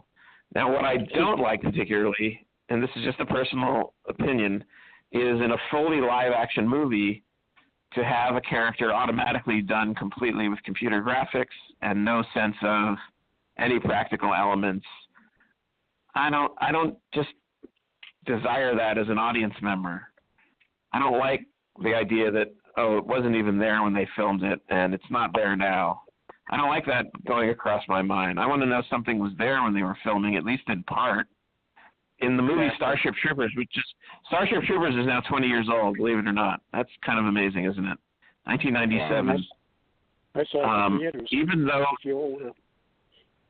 Even though all the moving bugs, where you saw head-to-toe bugs moving, were done with computer graphics, they built a lot of stuff practically for that movie. A lot of, say, the heads of bugs and the mouths of bugs and certain leg pieces that interacted with people. A lot of that stuff was built practically by Amalgamated Dynamics. Tom Woodruff Jr. and Alec Gillis. Their company built tons of bug pieces for that movie. And then for the big shots of gigantic moving bugs, obviously at that point you have to do it digitally, because that goes back to the Jurassic Park example, right? It's like if you see a close-up piece of a dinosaur, Stan Winston Studio built that dinosaur practically. But if you see a moving dinosaur, head to toe moving, walking, there's no way that they could do that way with those pieces. Now, if you see a foot stomping on the earth or on a person, yeah, they built that, and that's a practical piece. But if you see a full motion thing, whether it's a dinosaur or a creature from Guardians of the Galaxy or a Starship Troopers bug, that has to be done with computer graphics, because it can't be done full motion, full frame, walking or running, and be realistic. It's just too impossible to do. The closest they ever came, and I'm sure you guys will remember this, was 1976, King Kong, the remake. They built an actual 40-foot tall, gigantic robotic Kong. And he moved, and his head moved, and his arms moved. But it was so cumbersome and so, hard to get it to work correctly and articulate correctly that thing is only in 5 shots in the whole movie. The rest of the movie is Rick Baker in a human-sized gorilla suit and head. I read isn't it the same one when he got fleas? I don't doubt it. I read that Giant Kong just leaked hydraulic fluid like a stuck pig during the course of the film. Oh, they couldn't use it. I mean, for any close-ups of that character, it's Rick Baker in his gorilla heads that he sculpted. For any really wide shots of the full head-to-toe character, and they're all in the scene that is in the stadium. There's like an artificial stadium in the New York scene. It's the first scene back in New York. As a matter of fact, you know what? It's the first exterior scene. I checked that, because the first scene is when Jeff Bridges says he's not going to go to the event. But the first exterior scene, you see giant King Kong come out of what looks like an old 1970s gas pump, and they lift the pump up, and there's King Kong. And that's the actual one that they built. But they could only use it in the wide shots, because when they showed it close up, it looked too fake. They couldn't use it, so they used the Rick Baker thing. But that was the first time they tried a gigantic hydraulic creature like that, full head-to-toe thing, and it didn't function properly. So the Jurassic Park dinosaurs, 17 years later, were much more functional and operated properly, even though they had their own problems. They had their quirks, and they started shaking when it was raining and stuff like that. But that was much more successful. But I think it's the marriage of the two techniques which works best when they do it really creatively and carefully. And I think it's always better to at least have the audience believe that there might be an actual thing there when they filmed than a fully computer-generated thing, and that's it. And the live-action actors and the computer-generated thing weren't even created together. That to me is a problem, because it helps. It has to do with your disbelief. Your disbelief isn't suspended as much when you know, okay, this is a fully CG thing. There was nothing there when they filmed, and I don't care. So you don't want the audience to do that. And that by integrating multiple techniques, they might not even be aware. There's even a shot in Jurassic Park where a Tyrannosaurus bumps his head into the Ford Explorer with Jeff Goldblum and Sam Neill, and he bumps his head into the Jeep, and the Jeep starts rocking, and then the head goes away, and then the Tyrannosaurus walks through the frame. Next time you're watching that movie, watch for that. Watch him bump the head into the Ford Explorer. When he bumps his head into the Ford Explorer, that's an actual real dinosaur that they built. Then his head goes out of frame, and then the computer-generated one walks through the frame in the same exact shot. So unless you're really watching for stuff like that, the audience has no way of knowing what's real and what's computer-generated. And that's, I think, when it works best, because if they don't know how it was done, then their suspense is their disbelief is suspended. If they already automatically go, okay, that's just a digital thing, then you lose them. You don't leave anything to the imagination. See, growing up in the 70s, I was the biggest. My point of view through this question is, I love the magic of filmmaking. I love the magic of the special effects. And growing up in the 70s and the 80s, being introduced to creatures like Alien and being introduced to Pumpkinhead. And this goes to give credit to someone we didn't talk about yet, with Stan Winston. And to see his work, and I think to see him create these creatures through special effects. And I might be wrong, but I don't think he used much CGI with his creations. But you see these creatures, and now you watch CGI, and I feel like the audience, the kids or whoever's growing up watching these films now, they don't really see the awe, what it was to see the creation come to life. And I mean, speaking of Stan Winston, have you ever met him or did an interview with him or talked to him? Oh, yes. I met Stan in '96 when I started interviewing makeup people, and it was very interesting. He was full of information, very informative, and at the time he had made a few films. Yes, he made the first Pumpkinhead. That was his, and they built Pumpkinhead all practically in his studio. And then he built the creature in a gnome named Norm. That was also Stan Winston's film. And then the last one he made was Michael Jackson's Ghosts. And that was practical makeup effects and some CGI that was incorporated. But Stan was forever, on the side of the practical effects guys and kept his studio working full speed right until he died in 2008. And, right before he died, he had done the Iron Man suit for the first Iron Man. That was Stan Winston's studio that did it. So all that great stuff in Iron Man 1 was his practical suit, with obviously some computer-generated things for the suit, opening and closing and stuff like that. But, Stan was one of those foundational guys. He had worked on makeups all through the 70s and then formed his own studio. And his first major, he had done things like The Wiz in New York, Michael Jackson and Diana Ross. And he had done a great job on a movie called Heart Beeps, which is kind of a forgotten film at this point. Andy Kaufman, yeah. Andy Kaufman and Bernadette Peters. Yes, and it was a good film. Oh, and they made some wonderful robotic makeups in that. But his first huge, massive success was the first Terminator. And he wasn't even supposed to get that job. They actually went to Dick Smith and said, okay, we want you to do Terminator. We need to do all these crazy makeups to make a character look like a robot. And at that time, I believe Schwarzenegger wasn't cast yet as the robot. So they didn't even have Arnold Schwarzenegger yet as the robot. Lance Henriksen was originally going to be the Terminator. And Cameron drew a picture of Lance Henriksen with like a half robotic head. So they were begging Dick Smith to do this movie. And at the time, Dick Smith had just turned 60. And he said, I don't want to do it. And why don't you go to this guy? He just did this robotic makeup in a movie called Heart Beeps.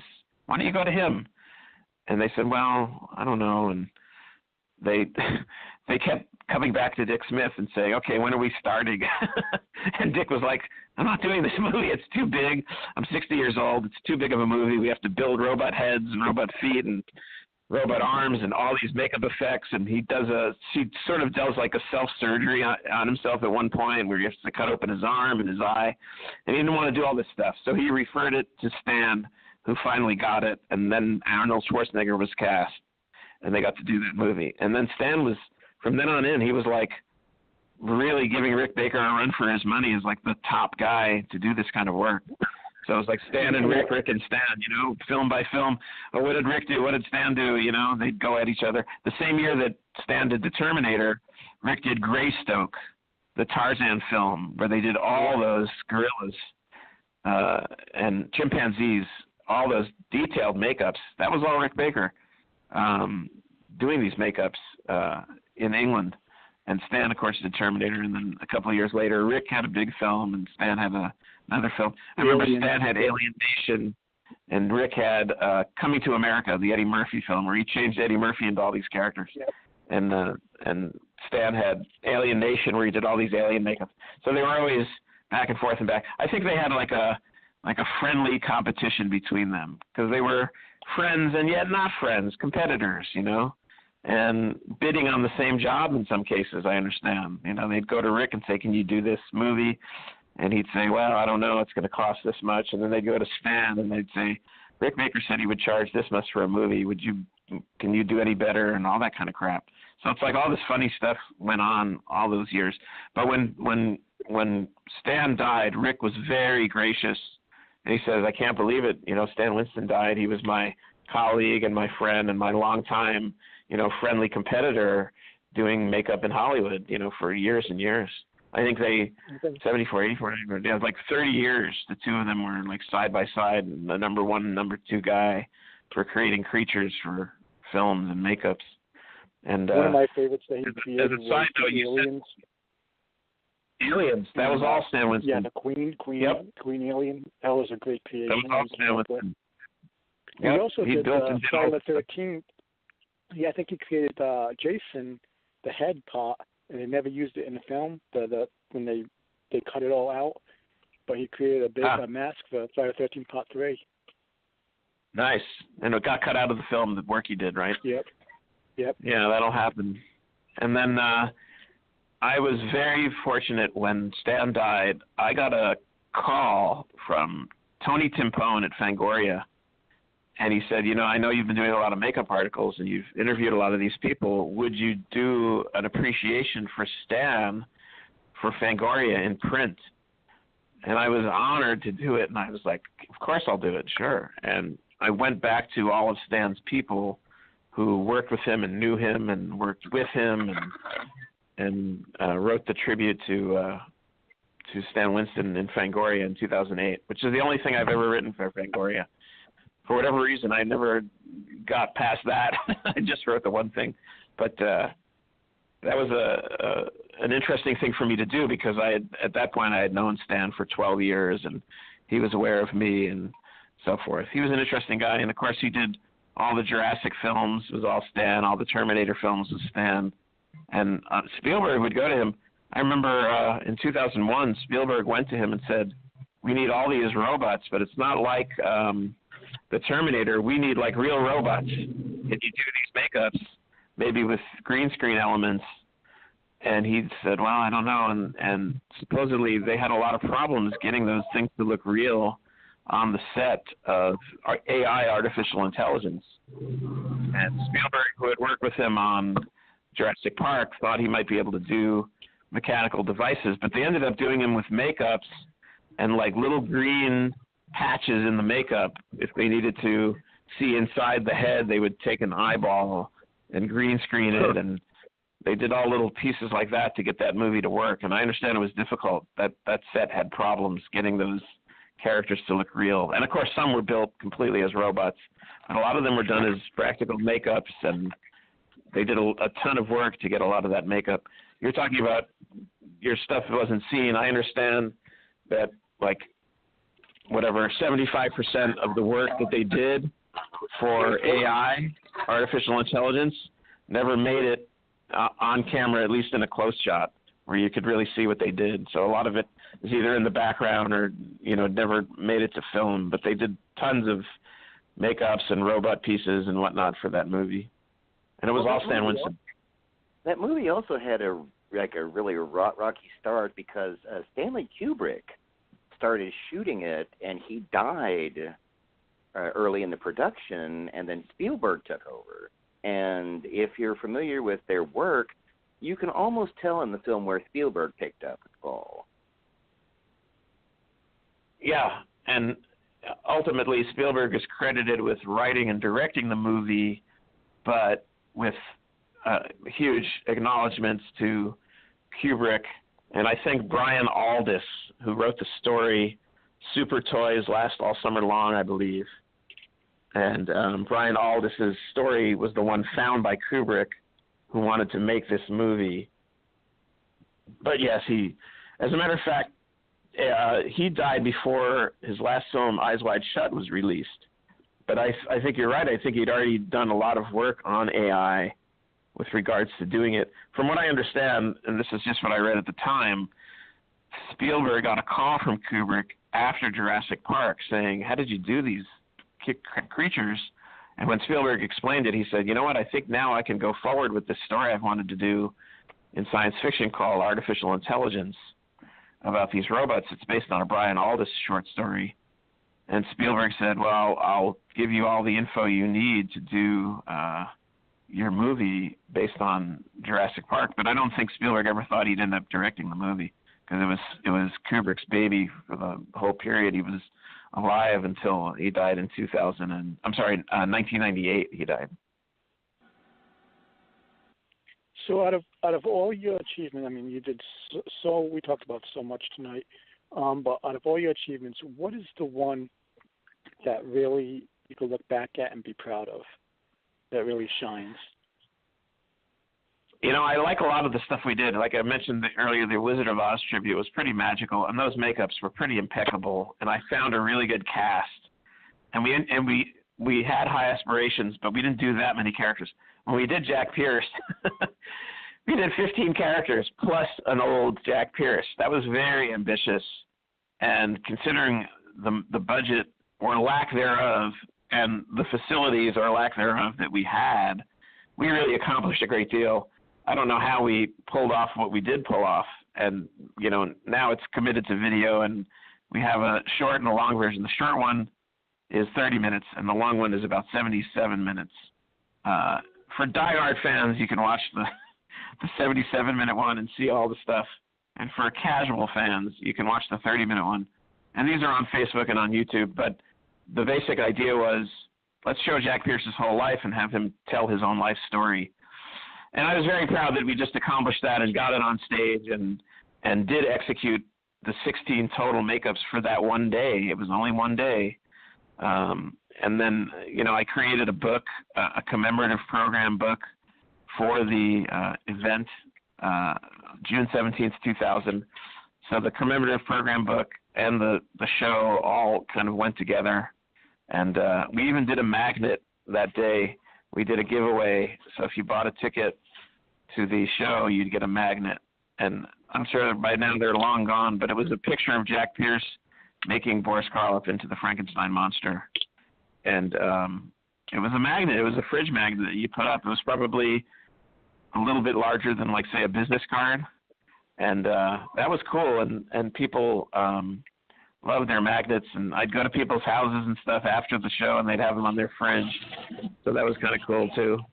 So you get a magnet, you get a book, and you get a play, and you get it all for $10, if I remember right. Oh. But wow. I'd be silly to say I wasn't proud of that, because we accomplished so much and, did get it on tape for everyone to enjoy thereafter. And, hey, I've talked to Rob Berman, who supervised the makeups, and Jennifer McManus, who supervised the costumes, and created most of those costumes by hand, I might add. And I've said to them, hey, man, maybe we should do it again sometime. And they're like, yeah, if you have, we'd have to rebuild everything, but if you have the cast and the crew and maybe a nice budget this time and a decent place to do it, maybe we could do it again sometime. So that's always in the back of my mind that we might be able to achieve that kind of thing. You know, you get done with something like that, and the first thing you think of is, like the minute it's over, the first thing crosses your mind is, all right, I'm never doing this again. And then time goes by, and you think, okay, you know, yeah, maybe we could do something like that again if we had the right time and place and people involved. But, you know, Jack Pierce is my favorite all-time monster maker. His work, to me, is my favorite all-time monsters. Certainly the 1931 Frankenstein monster, 1932 both Mummies, Imhotep and Art F. Bay, The Bride in 35, The Wolfman in 41. I mean, these are the greatest characters on screen ever, and he did all of them, and it's rather amazing that he accomplished what he did in basically a 15-year or so period, right? From 31 to 46, he did all these amazing things before he was let go by the studio in 47. But in that one stretch, he did things that will never leave our memories. They're indelibly stamped on us as a culture.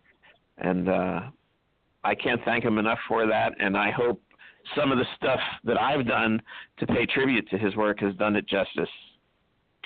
Speaking of your stuff and tribute you've done, before time gets away with us, I have to ask about Bud Abbott and Lou Costello Meet the Monsters. Yeah, that was just a fun little exercise where I found these two guys. Now they both live in New Jersey, and they're Abbott and Costello imitators. And they actually go on stage and perform routines as Abbott and Costello.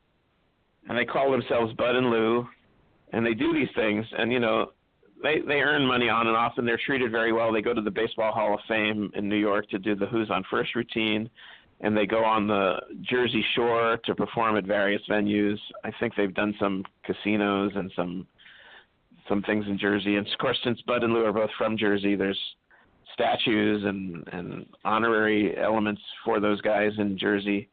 So I put together a little thing a long time ago now where I said, let's do an original thing where Abbott and Costello don't just meet Frankenstein, but they meet all the monsters, and let's make a video of it. And we ended up making a video just of the one scene where they're kind of riffing on the names of the different monster characters, and then we do finally see a Frankenstein monster. And that one is based on the Glenn Strange monster. There's sort of some reasons for that, but the Glenn Strange monster comes out after them at the end of the item, and we drew it all by hand. It was all hand drawn, and was all done very inexpensively for, you know, with backgrounds that we created and characters that we designed both in 3D and 2D. So we had clay sculptures in 3D of these the three characters, the Bud and Lou character and the Glenn Strange monster. And yeah, we did this thing, and actually we did a computer-generated version, which I wasn't happy with, that I haven't really circulated. So the hand-drawn one is the one that I thought was the most fun by far. And yeah, that was a lot of fun. And those guys were so good. I sent them the script. They went into a recording studio. They knocked the whole thing out and sent us the finished audio. And then we animated to that and did a sound mix. And it was a fun little project to work on. And Chris Costello, who's Lou Costello's daughter, said that she really liked it. She thought it was funny and paid homage to her dad, which was very nice to hear. And before we cut up here, is there anyone you want to give a shout out to, or is there any inspirational words you want to give out to all these filmmakers and special effects artists or journalists and people that are inspired by your work and are going on that path toward success? Is there anything you want to say to them? Well, to the people I've interviewed over the years and done projects with, I can't ever thank them enough for being part of the journey, and I've enjoyed all of it and wouldn't change anything. No regrets. I've liked it all. You know, some things might have been handled a little better than others, but all in all, it's been a lot of fun the last 21 years doing all these things. And to anyone else out there who might want to do this stuff, it's like if you really care about this kind of work and you're really passionate and you really don't mind spending time where you could be doing other things on these kind of projects, I would say go for it, you know. Certainly there's more room for work to be done on these people than just what I've done. So, yeah, I mean, if you really care and are really motivated to pay homage to all this great work in science fiction, fantasy, and horror. There's no reason why you can't go after it, and starting from scratch like I did, just start meeting people and getting involved, and eventually being able to create a project and see if people like it. And hopefully if they do, you can create more and keep going, and you never know where it's going to take you. Activity breeds activity. It's so true. You create these things and they take on a life of their own, and pretty soon you're doing something new and you didn't see that coming. So definitely keep aspiring to achieve, and things will come to you that you didn't have any idea were possible. And Scott, I mean, it was a great honor to have you on our show. And like I say, you achieved so much, and I mean, you gave us so much insight on the world of special effects, journalism, and entertainment in itself. I mean, we're just so happy to have you as a guest on our show today. Yes. Well, thanks very much, guys. I'll come back anytime, and hope you guys enjoyed it. And hey, look me up on Facebook or YouTube if you want to see any of these things we've talked about. And very quickly, is there websites that you want to give a shout out about? Well, sure. I mean, my website, which I've put a lot of stuff on, is just www.visionarycinema.com, and I've put a lot of articles and things on there, but there's stuff on other sites, and I think it's just youtube.com/Scott Essman and facebook.com/Scott Essman, and I put a lot of my stuff on there over the years. I'm happy to share it with friends and even the public who wants to enjoy this stuff. Even today, I'm still posting videos as Halloween presents to my Facebook friends. So I'm always happy to share my stuff and hope people enjoy it and are inspired to do their own stuff. Well, it was very great to have you as a guest today, and I hope to hear from you again soon and have you on the show. And once again, thanks for being on. You've been Happy listening Halloween. to Scott Essman, a great man who did a lot of great things and achieved a lot of great things. And Scott, we really are happy to have you on our show today. Thank you very much, guys. Anytime. Thank you. Yeah, thanks for your time, bro. Okay, thank you, and you have a great evening. Okay. Bye now. See you later. And that was a great show today we had. Scott beautiful. Essman, I mean, he had a lot of great insight. Did you guys take in a lot of it? Oh, yeah. Oh, yeah, fantastic.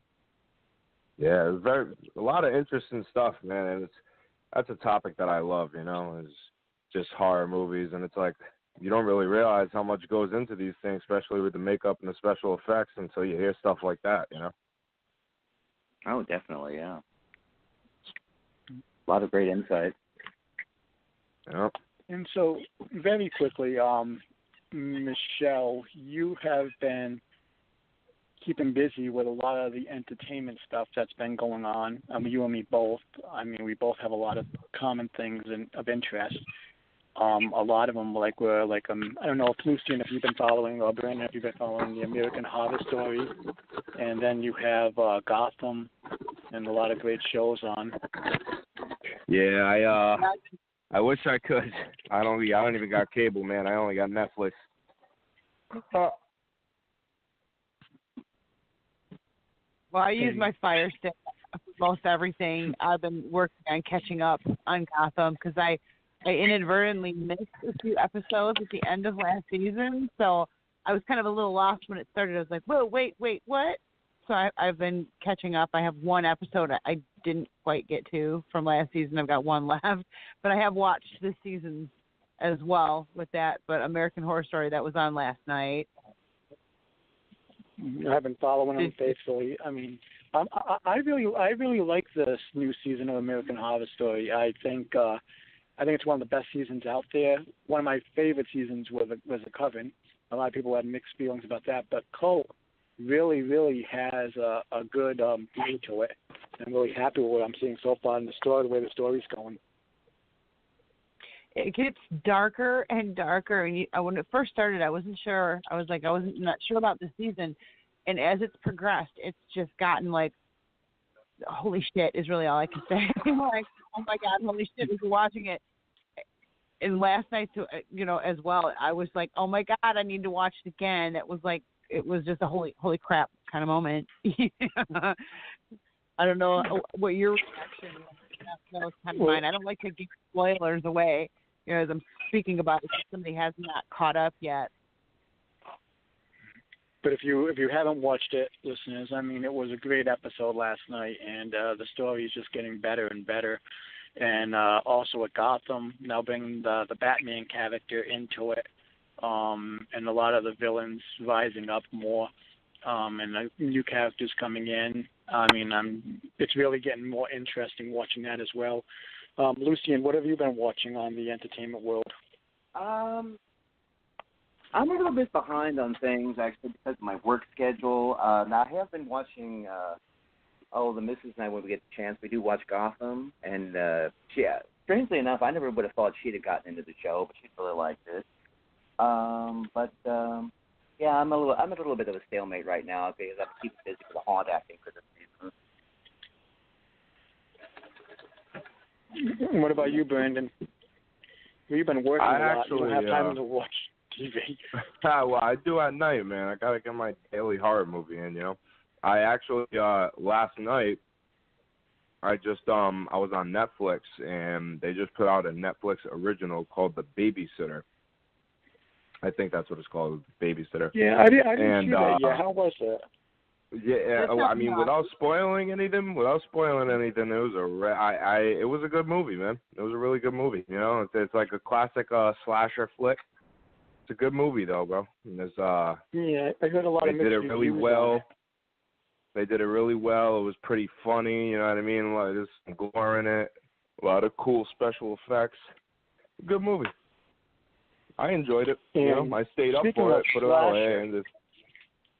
Speaking of slasher movies, next week's guest, the 25th at 9 p.m. starting Eastern Time, we're going to be having two great slasher treats in. We're going to have Bud Cooper, who was the director and the writer and producer of the movie The Mutilator back in the 1980s, one of my favorite films, and I'm looking forward to that. And on our second hour, we're going to be having a great actor, very talented guy, Nathan Basil, who was in Behind the Mask, and his character there, like we talked about last week, and Lucian and Sidelon. I mean, it's an amazing film.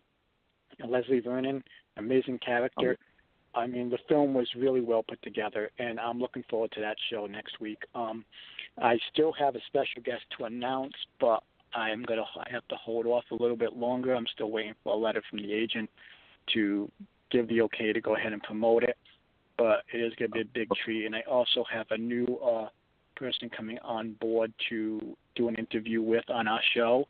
And she's well known. And once again, when it comes to Hollywood and promoting and big stars, you have to wait for that paperwork to come in or that email to say, go ahead, use her likeness and do the promotion. And then they'll help with the promotion. So we have a lot of big things. We also have Fred Ottman, who will be joining us. And for you wrestling fans, Fred Ottman was Tugboat in Typhoon and Shockmaster and the World of Professional Wrestling. He'll be joining us along with Nick Busick, who is Big Bully Busick in the WWF, and also some other, he wrestled, I mean, he's a great legend, so he'll be joining our show. Other than that, is there anything great you want to promote before we go off the air for our second episode? No, I'm good. 7th Street Haunt here in Louisville, Kentucky.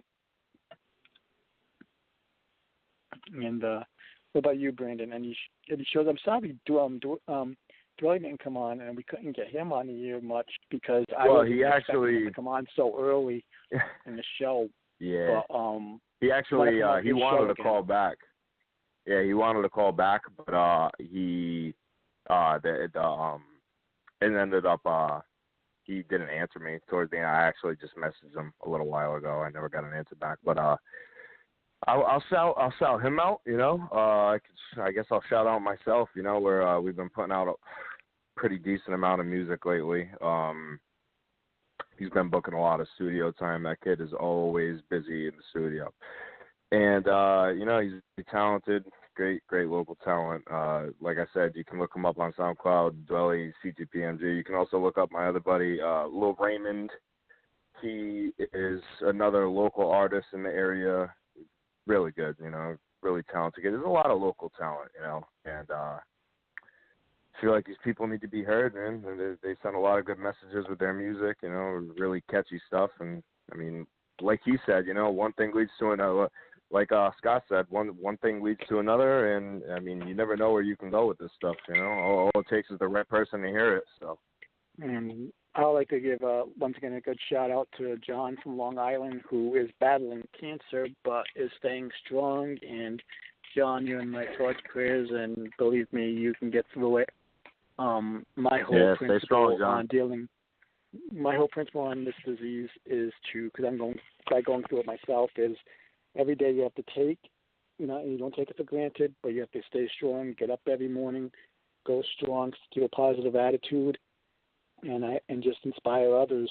I mean, just follow your goals and your heart, and you'll get to that point. And I'd like to thank Doreen Spearman, who went ahead and she brought to my attention about John, and we talked a little bit, and she's a great woman. She actually cared for a lot of cancer patients, and I really want to give a shout-out to her as well. But it was a great show tonight. Next week we're going to have Bud Cooper, director of The Mutilator, and we're going to have Nathan Basil, who did a lot of films and also is really well known as Leslie Vernon and Behind the Mask. So before our closing credits, I'd like to play this one sound clip from Boris Karloff on This Is Your Life and special guest Jack Pierce. Frankenstein, starring Boris Karloff. The parts that made you immortal to moviegoers. It took us about 4 hours in the morning. Put the Frankenstein face and the head on, Boris. And nearly an hour to take it off. Yes. The whole outfit weighed about 35 pounds. Yeah, you know who that is, Boris. One of the leading makeup artists in motion pictures who flew down here from Angels Camp, California, where he's working on the Ransom Broidy production Bullwhip. Your very good friend, Jack Pierce.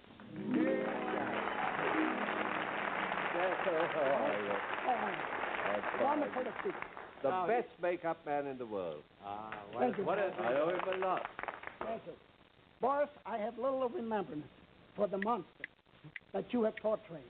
And I think this will remember the days we worked day and night to create it. Tell him what it is. Right on the neck. That's the little That's the bolt. electric lot to connect electricity. I used to call it the Alamite.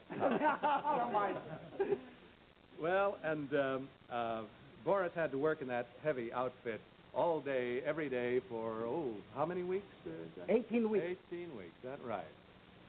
And Boris, remember when you came out to my place at Nancino and we worked outside in the yard to make the makeup. Yeah. And then from there we went to Malibu Beach. That's 3 o'clock in the morning, I think. 3 o'clock in the morning, that's right.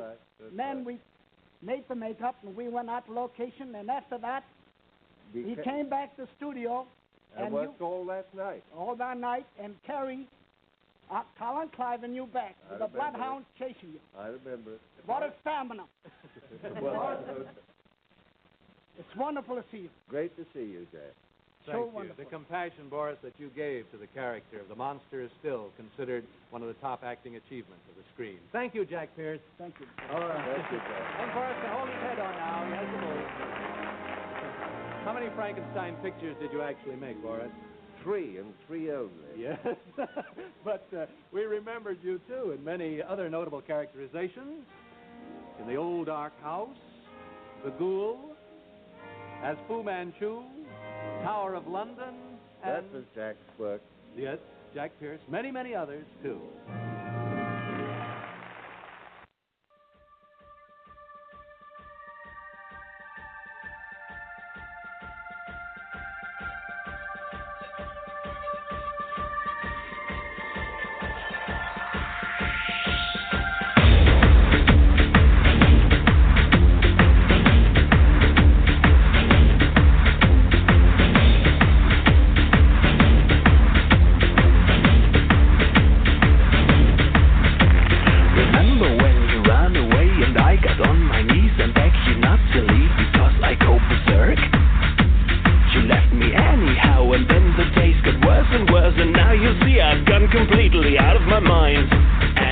They're coming to take me away, ha ha. They're coming to take me away, ho ho, hee hee, ha ha. To the funny farm where life is beautiful all the time, and I'll be happy to see those nice young men with their clean white coats, and they're coming to take me away, ha ha.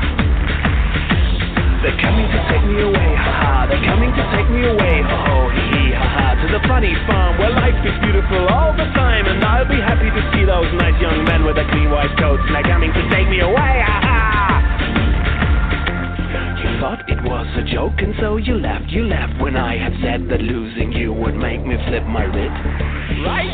You know you laughed, I heard you laughed and laughed, and then you left, but now you know I'm utterly mad.